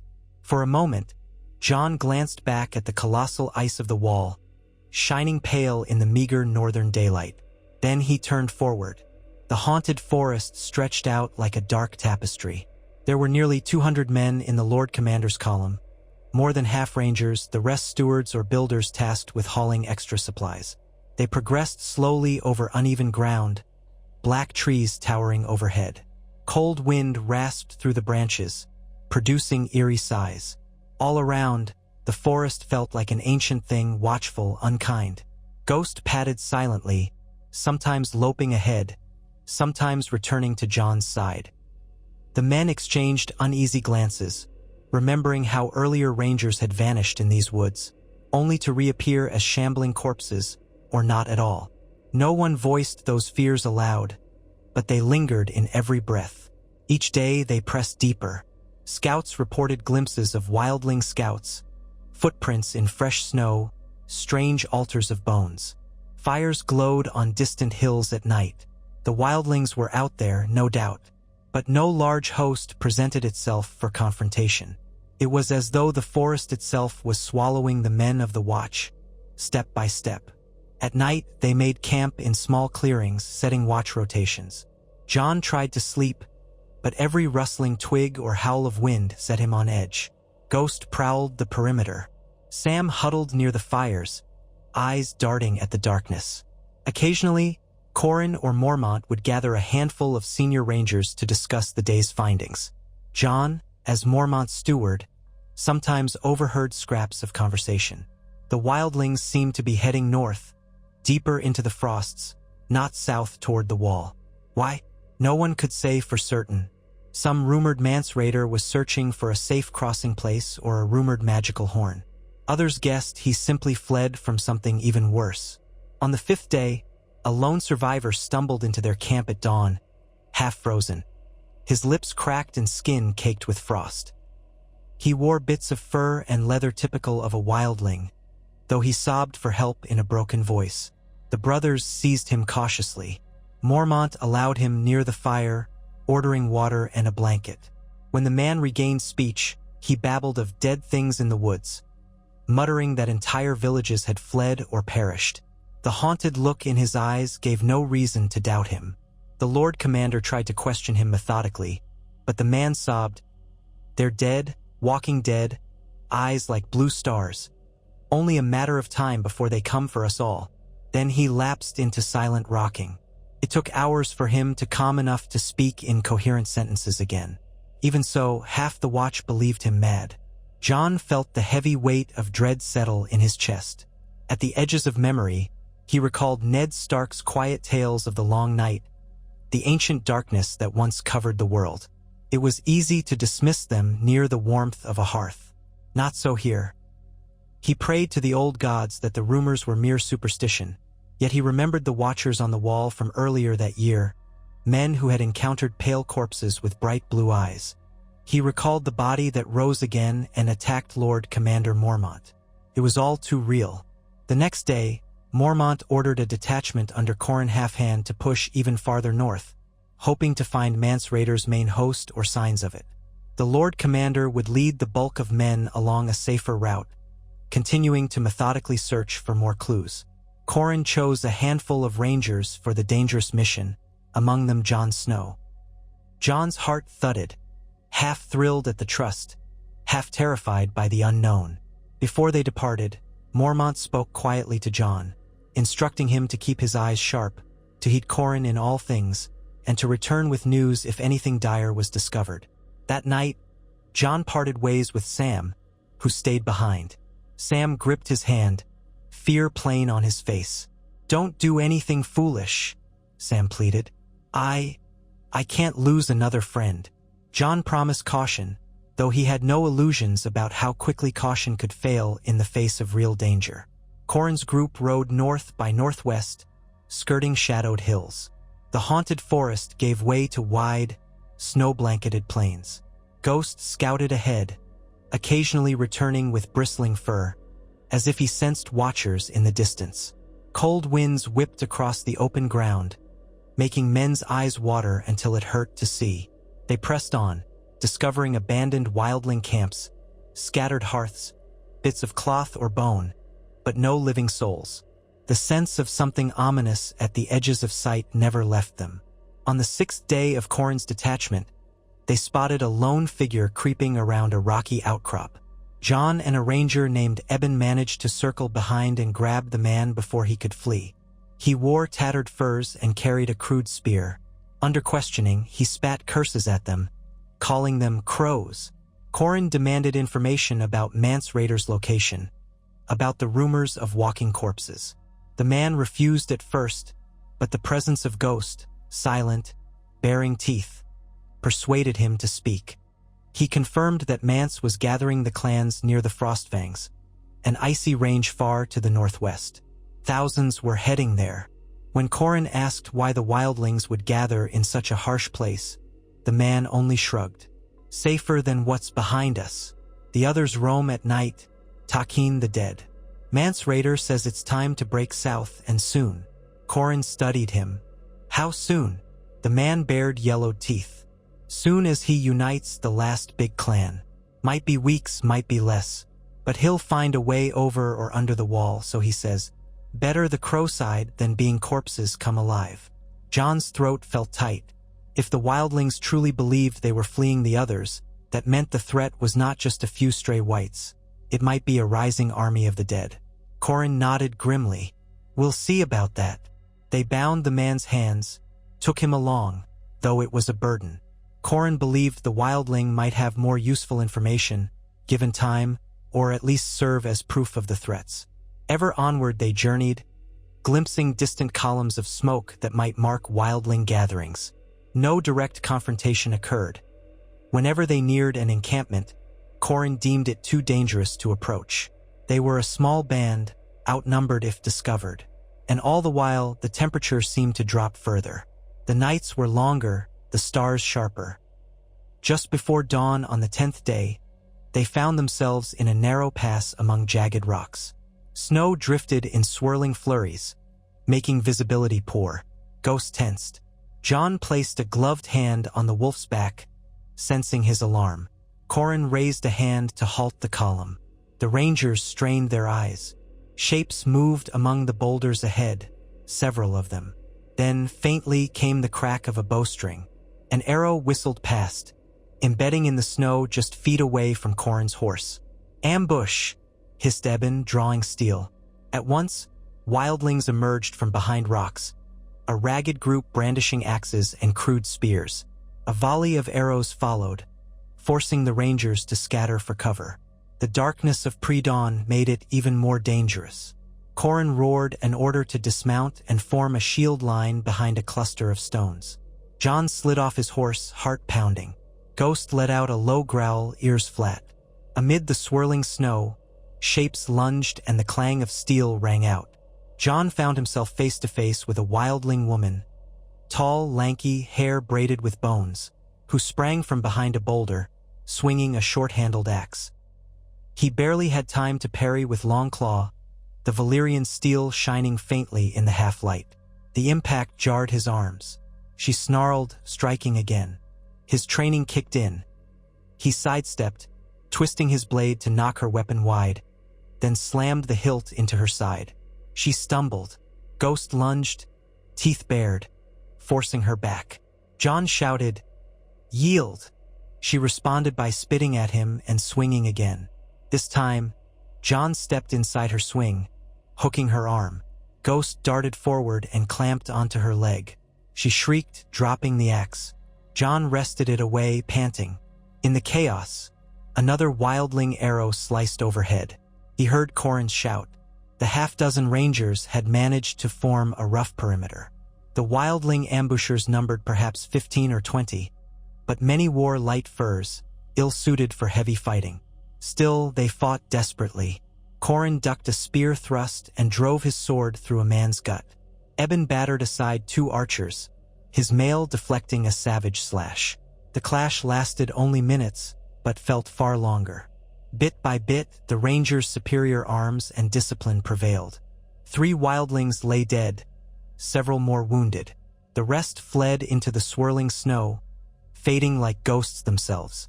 When the skirmish ended, Qhorin and the others took stock. One ranger nursed an arrow wound in the shoulder, cursing. Another had a deep cut across the thigh. No one was dead, mercifully, though the pack horses had scattered in alarm, and one had been shot. "We can't linger," Qhorin declared, wiping his blade on the snow. "If more wildlings here, they'll come in greater numbers." Jon and 2 others quickly treated the wounded ranger, binding his shoulder with strips of cloth. Ghost still growled at the female wildling Jon had disarmed. She knelt in the snow, clutching a bleeding leg. Her dark eyes flicked between Jon and Ghost, terror and hatred mingling on her face. Jon hesitated. If they left her here, she'd likely freeze or bleed to death. If they took her, they'd slow themselves further, and their mission was already precarious. Qhorin saw his indecision and stepped over. "She attacked us," he said to Jon, voice low. "We can't nurse every foe in these wilds. We barely have supplies for ourselves." Jon looked at the woman. She was perhaps no older than he was, her face lined by hardship, not years. Blood spattered her furs. She glared defiantly, but he saw the flicker of fear in her eyes. Another part of him remembered that these wildlings were men and women, not mere beasts. Some had fled the dead, seeking safety. "She might have answers," Jon ventured. "And if we leave her, she dies." Qhorin studied Jon, expression inscrutable. Then he turned to the others. "Bind her if you must, but be quick. We cannot stay." So Jon bound her hands with rope, ignoring her curses, and helped her limp along. Ghost followed warily, the hair on his back still bristling. With their wounded ranger on a horse, the company pressed on. Behind them, dawn broke, revealing red streaks across a pale sky, as though the land itself were bleeding. Jon couldn't shake the sense that they were all walking into deeper darkness, no matter how bright the sky might appear. South of the Neck, the war found new shape each day. Word came that Stannis Baratheon had finally set sail from Dragonstone, landing near Storm's End. Yet instead of pressing toward King's Landing, he paused to secure local support. Renly Baratheon marched likewise, seeking a confrontation with his brother or perhaps forging alliances among the Stormlords. Neither had yet confronted the Lannisters directly. Meanwhile, Joffrey remained on the Iron Throne, and Tywin Lannister held Harrenhal, wrestling for control of the Riverlands. The Tyrells eyed all corners, uncertain whether to push Renly to be more aggressive or bide their time until the Lannisters were weakened. The realm was a chessboard without a single stable corner. At King's Landing, Tyrion Lannister carried out his duties as acting hand. He strove to hold the city together with a mixture of bribes, cunning, and intimidation, while Joffrey's cruelty threatened to spark riots. Food was scarce, the war having choked off supply lines. Refugees clogged the streets, bringing tales of pillaging armies. Cersei, resentful of her brother's meddling, demanded that the crown's gold be spent on new crossbowmen and city fortifications. Tyrion argued for feeding the poor to prevent unrest. Joffrey mostly ignored them both, busy tormenting courtiers or playing at nightly exercises. The tension in the capital was a tinderbox, but as long as the Lannisters held the throne, they believed themselves in a position of strength, especially now that Jaime was free and presumably reunited with Tywin. Yet the realm's cracks showed daily. Word spread that Eddard Stark had retaken Sansa from them, and that the North refused any summons from Joffrey. Murmurs about the boy's illegitimacy grew bolder in taverns and among whispering lords. Meanwhile, the rumor of Ned Stark's Targaryen ward, or bastard or cousin, depending on the story, occasionally surfaced, though King's Landing had largely shifted its gossip to more immediate troubles. Only Varys seemed to keep an active ear out for any mention of Jon Snow, quietly noting that the boy's significance might someday matter. For now, the notion that a Targaryen heir was hidden in the Black Brotherhood was overshadowed by the rise of Daenerys Targaryen across the sea, who had 3 living dragons, if rumors were to be believed. Varys listened to every rumor, storing them as weapons for a future moment. While King's Landing simmered, Harrenhal bustled with the preparations of war. Tywin Lannister had regained a measure of confidence, though the blow of losing the siege at Riverrun still rankled. Jaime Lannister joined him there, overseeing the training of new recruits from the Westerlands. The Kingslayer chafed at the memory of captivity but put on a brave front, exchanging barbed banter with his father. Lord Tywin, cold and unyielding, planned a new offensive as soon as his outriders returned with confirmation of how the northern host was deployed. Even within the blackened halls of Harrenhal, the Lannister men told stories of the upcoming triumph, certain they would soon crush the upstart Starks.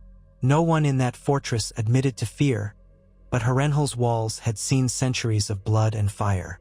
The melted towers loomed overhead, reminiscent of dragons' wrath in ages past. At night, some soldiers swore they heard ghosts wailing in the vaults. Jaime dismissed such talk with a laugh, but in truth, many men slept poorly.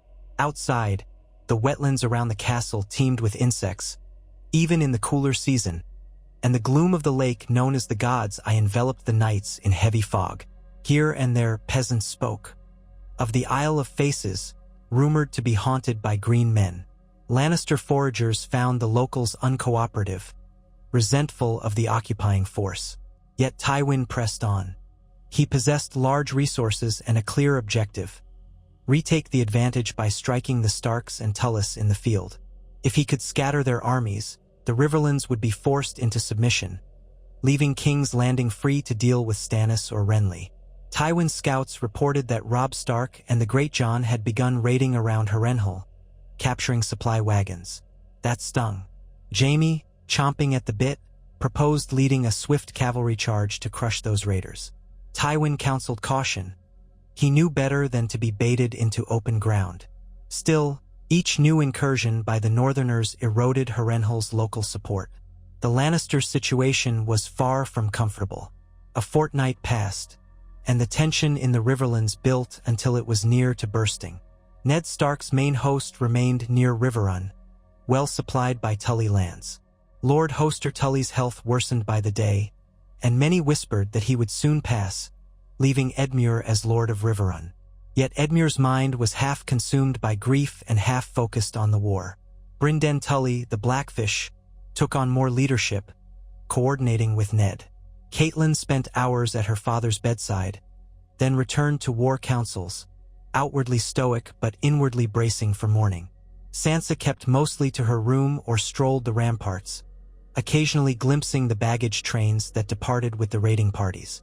One dawn, Ned was inspecting the outer fortifications when a horn blast signaled the return of a scouting party. In rode a half-dozen men, their cloaks torn and splattered with mud. Among them was a lean, keen-eyed fellow named Galbart Glover, who slid off his horse and knelt briefly before Ned. "My lord," he said, breathless from the ride. "We rode to within a league of Harrenhal. The Lannisters prepare to move. We saw columns of smoke from their forges, wagons being loaded, horse pickets readying. Word is they plan to march within days." Ned looked to the eastern horizon, though it was blocked by thick stands of trees. "Did you see which direction they mean to go?" Glover shook his head. "We suspect they'll strike west, to retake lost ground or to try to draw us out. Possibly they'll move south toward the Blackwater. But that's less likely if Tywin wants to reclaim the Riverlands first." Jaime Lannister was seen among the riders. "They're mobilizing." That evening, Ned conferred with the Tully Lords and his own bannermen in Riverrun's hall. The Great John had returned from another successful raid, swaggering in with a hearty grin despite the fresh nicks on his armor. Roose Bolton stood off to one side, face as unreadable as ever. Brynden Tully spread a map on the long table, pointing out the likely roads Tywin might take. "If they move west," the Blackfish said, "they'll try to cross the Red Fork near the old stone bridge, or perhaps near the ruins of Searing Meadow. It's the quickest route to engage us or to break deeper into the Riverlands. We can block those crossings." The Great John pounded a fist on the table. "Aye, let them come. We'll send them running." Roose Bolton's voice slipped into the discussion with quiet caution. "We must consider that this might be a feint. Tywin could appear to move west, then pivot south. He might even intend to slip along the northern fringes of the God's Eye, using minor roads to outflank us." Ned nodded. "We'll post scouts at all major fords. If they attempt a crossing, we'll have warning. We can meet them in the field. The question remains whether we want to hold a defensive posture and force them to come to us, or strike first." The Great John grinned, revealing chipped teeth. "Strike! Let us show these lions the North's claws again." But Brynden Tully shook his head. "We can't be sure of their numbers. Tywin has likely recalled more men from the Westerlands. Engaging him without a sure advantage is risky." Silence fell, each lord weighing the same puzzle. Finally, Ned spoke. "We will remain in a strong position near Riverrun, but I'll dispatch the Great John and a portion of our cavalry to shadow Tywin's forces. If we can lure him into open battle on our terms, we'll do so. Otherwise, we harass his supply lines." He looked at the Great John. "Take men you trust. I want you to keep your distance from any large force until we're certain we can win." The big man nodded, though the flush of eagerness still lit his face. "Aye, my lord. We'll not be reckless." He gave a hearty laugh. "Perhaps a bit reckless, but not suicidally so." Roose Bolton dipped his head. "We'll do as you command, Lord Stark." His pale eyes flickered. "But remember, if Tywin tries to bypass us for the north, Moat Cailin is our only real defense. The neck is narrow, but if the Lannisters were truly bold, they might try." Ned suppressed a shiver. The thought of Lannisters in the north near Winterfell was unthinkable, but with war anything could happen. "We'll keep watch," he said firmly. "They'll not slip by so easily." In the aftermath of that council, men hurried to break camp or gather provisions for the next maneuvers. Riverrun's courtyard became a maze of horses, wagons, and blacksmiths hammering repairs. Sansa peered down from a balcony, uneasy at the bustle of warfare. Outside the walls, rank after rank of armed men assembled, the clang of swords against shields echoing over the moat. Catelyn placed a hand on Sansa's shoulder, each aware that the time for another battle drew near. In that same hour at Harrenhal, Jaime Lannister donned his golden armor, flexing his sword arm. He felt a surge of anticipation, eager for a decisive fight. Tywin had entrusted him with the vanguard, a chance to reclaim lost prestige. The fortress yard was similarly filled with knights mounting their horses, archers loading wagons with shafts, spearmen adjusting straps. Everywhere the Lannister lion flew. Jaime tossed his cloak behind him and grinned at his father. "You'll remain here, father?" he asked. though he already knew the answer. Tywin, calm and precise in a red doublet, nodded. For now, I have matters to settle, and Harrenhal is central. You'll lead our main cavalry. Ser Gregor Clegane will take the outriders. Press west, see how the Starks react. If they commit fully against you, we can bring our second wave from Harrenhal's gates to catch them. If they won't come out, we ravage their supply lines, starve them in place. Jaime dipped his head, golden hair shifting. So be it. I only hope they have the courage to meet us in a proper battle. Tywin's green eyes flicked over Jaime with an expression nearing pride. Fight well, but fight smart. The realm is in chaos. Renly, Stannis, the Starks will quell each threat in turn, but we cannot afford a crippling defeat. Choose your ground. Jaime smirked. Of course, I have no desire to repeat my captivity. They exchanged a final glance. Then Jaime strode off to mount his charger, the reins held by a wary squire. Horns sounded, and the main gate of Harrenhal groaned open, revealing a wide road and a morning sky tinted with pink. The cavalry streamed out in a long column of glimmering steel, red cloaks flowing. For all the gloom of the cursed castle, it was a stirring sight. The men raised a cheer, calling Jaime's name alongside shouts of Casterly Rock and Lannister. Dust rose under the stamping hooves as they set forth, war in their hearts. Miles away, in that great swirl of events, the city of King's Landing sweltered. Though autumn was upon the land, the capital's narrow alleys often held trapped heat, along with the stench of sewage and unwashed bodies. Tyrion Lannister's daily routine involved navigating a minefield of intrigues, fending off Cersei's demands, trying to keep Joffrey from executing or beating servants for his amusement, appeasing the city watch so they would not break under the strain of riots. The gold cloaks patrolled with grim efficiency, but each day brought new rumors of bred riots or outrages on the streets. Joffrey's attempts at justice grew more erratic, and more than once Tyrion had to intervene to prevent disastrous scenes. If that were not enough, the realm's finances teetered on the brink. The crown was deep in debt to the Iron Bank of Bravos and to the Lannisters themselves. Yet day after day, courtiers arrived seeking favor or coin. Tyrion began to suspect that if the war did not end swiftly, the city might starve under a siege or devolve into full-scale riot. He took what steps he could to import grain from the Reach, but the fighting made that difficult. He also made discreet contact with Littlefinger, who still controlled the city's purse strings, hoping to buy more time. Baelish was all too eager to deal, but Tyrion distrusted him, for Littlefinger seemed to delight in the realm's chaos.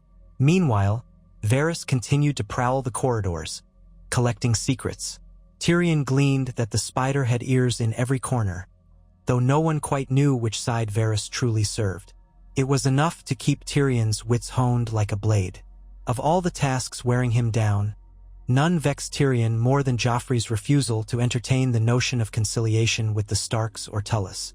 The boy king took personal offense to the capture of his uncle Jaime and the rumors about his own parentage. The only good news was that Sansa Stark had been exchanged, though Tyrion suspected that had more to do with losing the valuable hostage Jaime had once been. Tyrion had to step carefully around the topic. Any mention of Sansa or the Starks triggered Joffrey's outbursts, culminating in threats about sending an army north to burn Winterfell. Cersei didn't help matters, still consumed by hatred for Ned Stark and fear that the truth about Joffrey's parentage would become too public.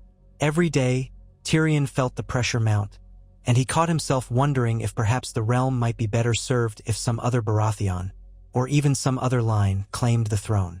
But he kept those thoughts to himself. For now, he was the hand in name, if not in total authority, trying to hold King's Landing from the brink of anarchy. No one in the capital had time to pay heed to the swirling rumors from across the sea. Daenerys Targaryen had vanished into the desert with her newborn dragons, or so the stories said. Some insisted she had died there. Others claimed she was forging alliances with city-states like Karth. A few whispered that merchants had glimpsed the dragons, each the size of a small hound, perched on the shoulders of a silver-haired girl. Fantasy or fact, the name Targaryen still held an eerie power. Yet the immediate threat to King's Landing came from armies in Westeros, not from some exiled princess an ocean away. Thus the days passed, marked by petty intrigues and creeping dread of a greater war about to sweep upon them. Far to the north, beyond all these southern preoccupations, Qhorin Halfhand's detachment pressed onward through treacherous terrain. Night after night, they huddled around small fires, eyes peeled for more wildling attacks. The female captive who had attempted to kill Jon grew sullen in her bonds, glaring at him whenever he offered a share of food or water. Ghost watched her with the same silent menace. They learned her name was Yelessa, though she refused to say much else, other than to mock them as crows or kneelers. The other captive, the man they had taken earlier, muttered about the others, about how no place was safe. Each morning, the rangers woke to a deeper chill. Even the older rangers said it felt more like the heart of winter than autumn.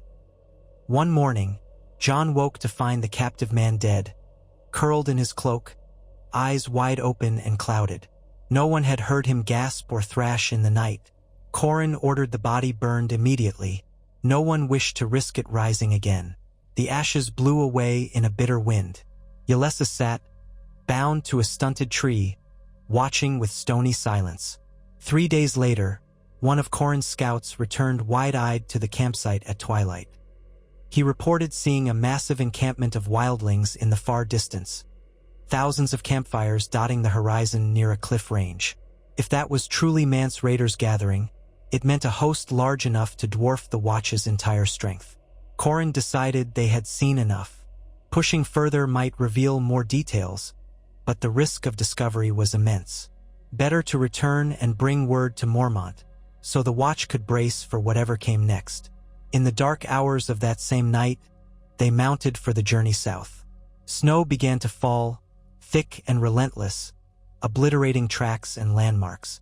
They followed Qhorin's keen sense of direction, forging ahead. Visibility shrank to a few yards. A biting wind howled across the ridges. More than once, the group nearly lost each other in the white swirl. Yelessa stumbled, half frozen, until Jon relented and put her on the back of his horse. She hissed that she'd rather die than ride with a crow, but she lacked the strength to resist. The entire band moved in slow, grueling steps, forced to wedge their way through drifts that rose to men's chests. At last, they took shelter in a shallow cave the next evening, lighting a small fire. The men huddled around it, stamping numb feet. Yelessa kept to one side, her wrists still tied. Jon gave her a portion of dried meat, which she accepted grudgingly, devouring it with the hunger of someone who'd gone without for too long. Ghost slept near Jon's feet, tail curled over his nose for warmth. The rangers took turns on watch. Sometime in the deep night, Jon woke to Ghost's growling. He bolted upright, hand on long claw. The others stirred. Qhorin was already standing, sword half-drawn. The wind outside had quieted, but some presence lingered. It was as if the very air felt colder. Then, from just beyond the cave mouth, came a sound. Scraping steps on icy rock. Eben crept forward, holding a torch. Jon followed, heart hammering. Snow blew in through the cave entrance, swirling around the dancing torchlight. At first, he saw nothing but the bleak shape of the ridge. Then movement flickered at the periphery of vision. A dark figure lurched into view, a shape that might once have been human but now moved with a stiff, unnatural gait. The eyes glowed a faint, icy blue in the torch's reflection. A white, Jon realized with a horrified lurch in his gut. The wildling captive had not lied. They were here, in the lonely hush of night. The creature wore ragged bits of fur, its face half-rotted, jaw slack, arms outstretched. Its footsteps crunched on the frozen ground, leaving a faint trail of black fluid that might have been congealed blood. "Fire!" Qhorin barked. White's hate flame. Eben thrust the torch forward. The creature hissed, jerking away as if stung. Jon drew Longclaw. One of the rangers lunged, swinging a sword at the White's neck. The blow connected, but the White scarcely faltered.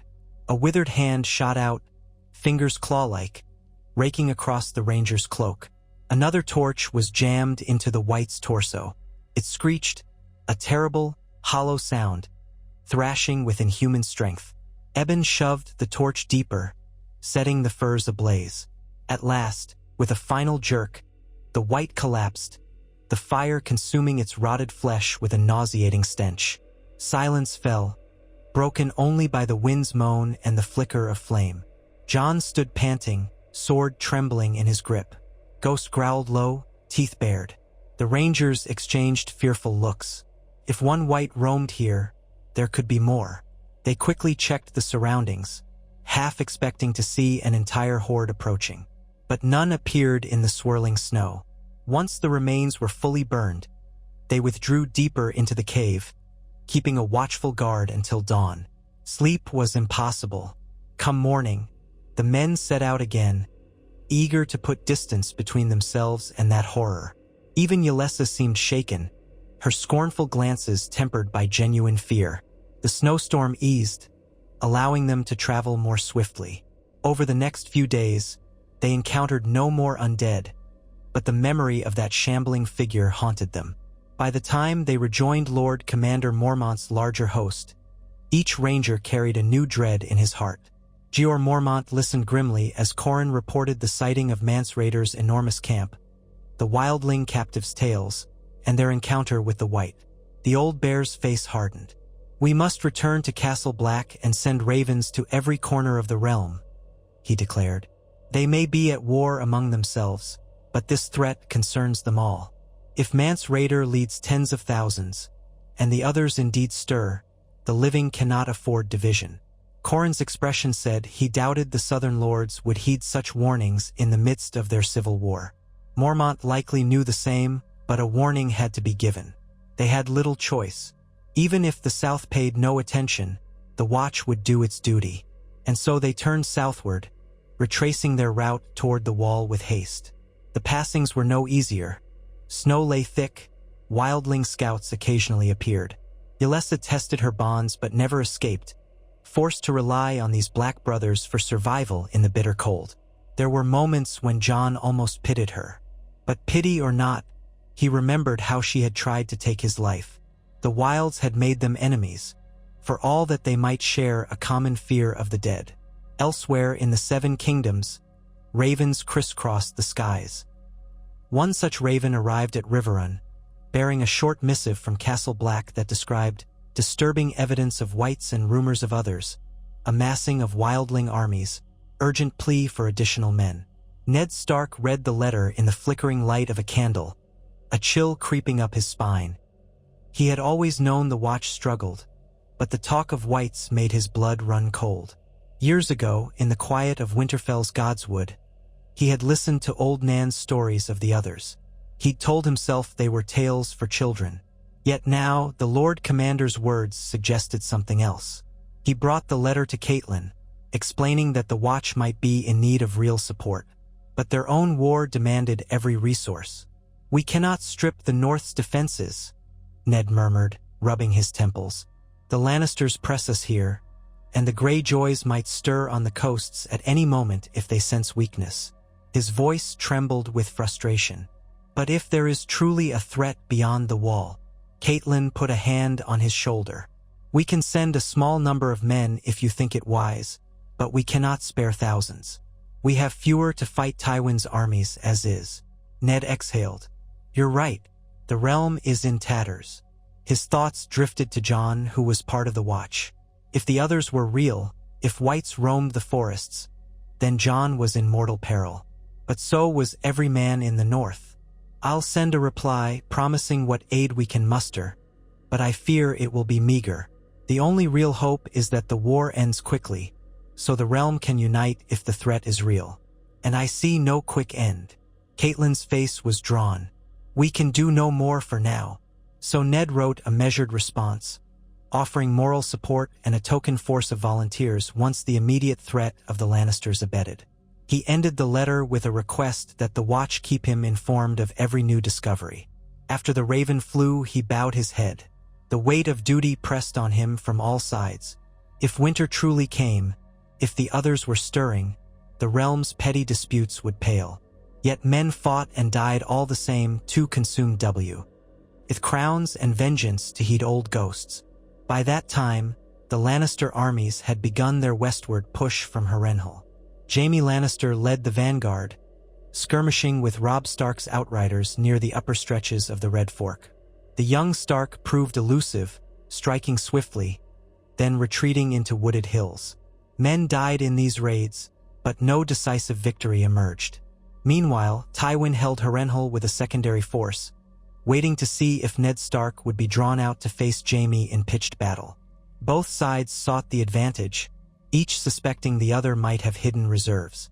On a crisp morning, a larger clash occurred near the ruins of an old village called Grey Mill. Robb and the Great John had attacked a Lannister foraging party, capturing wagons loaded with grain. Jaime arrived with 200 horsemen, forcing the Northerners to withdraw. The fighting spread across the burned-out remains of cottages and half-submerged farmland. Arrows whistled, men cursed, bodies fell in the muddy ditches. Robb's cavalry managed to outflank Jaime's outriders, slaying a dozen Lannisters before the Kingslayer rallied. The Great John bellowed challenges, laughing as he cleaved his way through 3 men. Jaime, golden helm flashing, personally crossed swords with a Northern knight, defeating him in 2 brutal strokes. Then, as more Stark bannermen pressed forward, Jaime's men formed a wedge and broke through, scattering. It ended in a stalemate, each side pulling back before reinforcements arrived. Corpses lay in the muck, crows already circling overhead. That evening, Jaime wrote a short dispatch to Tywin describing the encounter, praising the wolf boy's cunning, but also noting his inexperience in direct confrontation. If it came to a pitched battle, Jaime believed he could overwhelm Robb. Meanwhile, Robb returned to Riverrun to report to Ned, describing the day's events. Ned's jaw tightened at the casualty reports. Each life lost weight on him, but if he showed doubt, the men would lose heart. "We bloodied them," Robb insisted, though his voice lacked triumph. "We took 5 wagons of supplies, father. That's grain they can't use. We lost men, but so did they." Ned grasped his son's shoulder. "You did your duty, Robb. Let us see how the Lannisters respond. We must be ready." In the days that followed, smaller clashes multiplied along the Red Fork. Harrenhal loomed in the distance, an ever-present reminder that Tywin could unleash another force at any time. The weather turned bitter, as though winter threatened to descend early upon the Riverlands. Rumors of Renly's alliances, Stannis' landings, and potential Greyjoy movements filtered in, each rumor adding another layer of uncertainty. Lords and knights tried to maintain composure, but a sense of dread swelled. In this turbulent lull, Sansa Stark took to praying in Riverrun's modest sept, lighting candles for the fallen, for her grandfather's failing health, for her father and brother's safety. The illusions of childish romance had largely peeled away, replaced by a sobering awareness that war spared no one. Each day, she wrote short letters to Arya, Bran, and Rickon, hoping they would someday be delivered. She also prayed for Jon, recalling with guilt how she had once treated him so distantly. Now that she knew the truth, that he wasn't even truly a Stark by birth, but a Targaryen, she felt a strange mixture of pity and confusion. Did it change who Jon was in his heart? For Sansa, it was one more piece of a world turned upside down. Arya Stark, meanwhile, was in Winterfell, swinging her wooden practice sword in the courtyard under the watchful eye of Ser Roderick Castle. She loosed her frustrations with every strike, imagining Lannisters as she hacked at straw dummies. The castle felt emptier without her father and siblings. Bran spent much of his time reading or listening to Old Nan's stories, his legs still recovering from the fall that had nearly killed him. Rickon, too small to understand, followed Arya around, occasionally whining that he wanted mother or father. Arya tried to reassure him, but she was only half convinced herself. The ravens brought news of battles in the south. She wanted to be there, wielding a real sword, protecting her family, though no one took her desire seriously. Winterfell's caretaker government, led by Maester Luwin, Hodder, and a handful of guards, worried about the approach of true winter. Reports from the White Harbor area suggested the seas might soon freeze, or at least hamper shipping. And beyond the wars of men, the possibility of greater threats lingered, carried north by whispers of the Watch's pleas. Arya heard only fragments, but she sometimes felt the creeping chill in her bones, an uncanny sense that the world was shifting in ways even lords and knights could not fathom. As the war ground on without decisive resolution, each faction sought an edge. In King's Landing, Tyrion found himself investigating rumors that some petty lord in the Crownlands might switch allegiance to Renly. He also dispatched his Sellsword companion Bronn to quell a gang of brigands terrorizing travelers on the Rosby Road, half suspecting they might be part of a cunning ploy to starve the capital of supplies. Meanwhile, Tywin's second wave began to march from Harrenhal, leaving a skeleton garrison behind. The plan, as Lord Tywin had conceived it, was to converge with Jaime's cavalry near the eastern roads, presenting a united front that might drive the Starks back in a massive confrontation. No more small skirmishes. Tywin wanted a conclusive result. But Ned Stark, forewarned by scouts, moved swiftly, recalling the Greyjohn's outriders and consolidating the northern host near Riverrun. Brynden Tully readied the castle's defenses, while Edmure Tully, at last stepping into a more active role, directed the Riverland foot. Lord Hoster Tully still lingered in bed, drifting in and out of feverish dreams. Catelyn balanced her time between her father's bedside and the war councils. She sensed the final collision drawing near, an event that might determine the fate of the Riverlands for generations. Then the blow fell. Tywin's main force from Harrenhal and Jaime's cavalry from the west advanced in concert, racing along two parallel roads that converged near a small hamlet called Ashmark Fields, just north of the Red Fork. If they joined there, they would boast a combined strength rivaling the Northern and Tully armies. Ned had to move to intercept them before the Union. The horns rang out through Riverrun's camp, calling the men to arms. Horses whinnied, men scrambled into mail, and banners flew in the early dawn.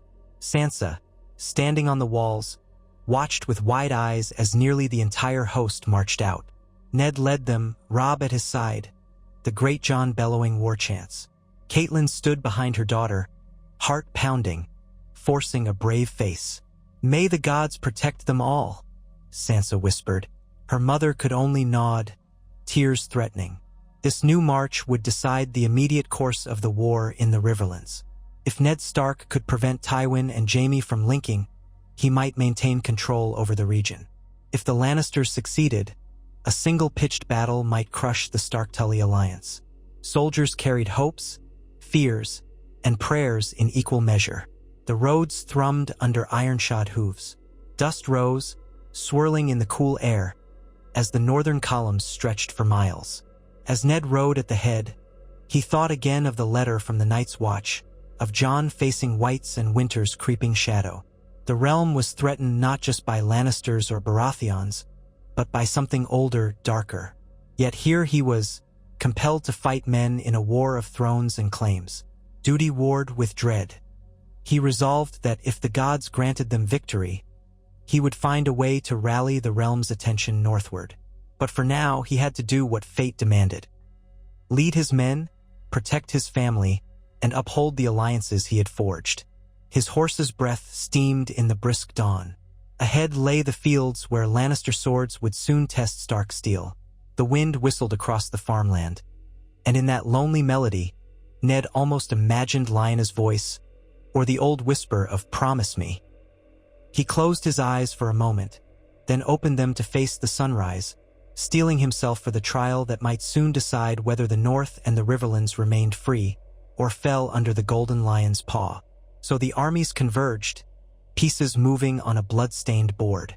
Each side readied spears and hearts, uncertain who the gods might favor. Thousands of feet trampled the roads of the Riverlands, all for the sake of crowns, vengeance, or survival. Overhead, crows wheeled, as though anticipating the feast of corpses soon to come. If the war had begun with revelations in King's Landing, Jon's true parentage, Ned's moral stand, now it reached a new crescendo. Winter, too, drew ever nearer, and with it came not only the cold but the creeping terror from beyond the wall. In the savage corners of the haunted forest, undead things stirred, while the living fought each other in ignorance. The world stood on the brink of transformations that none yet fully grasped. And at the heart of it all, Men and women prayed to their gods for deliverance. Even as steel clashed and the snows began to fall,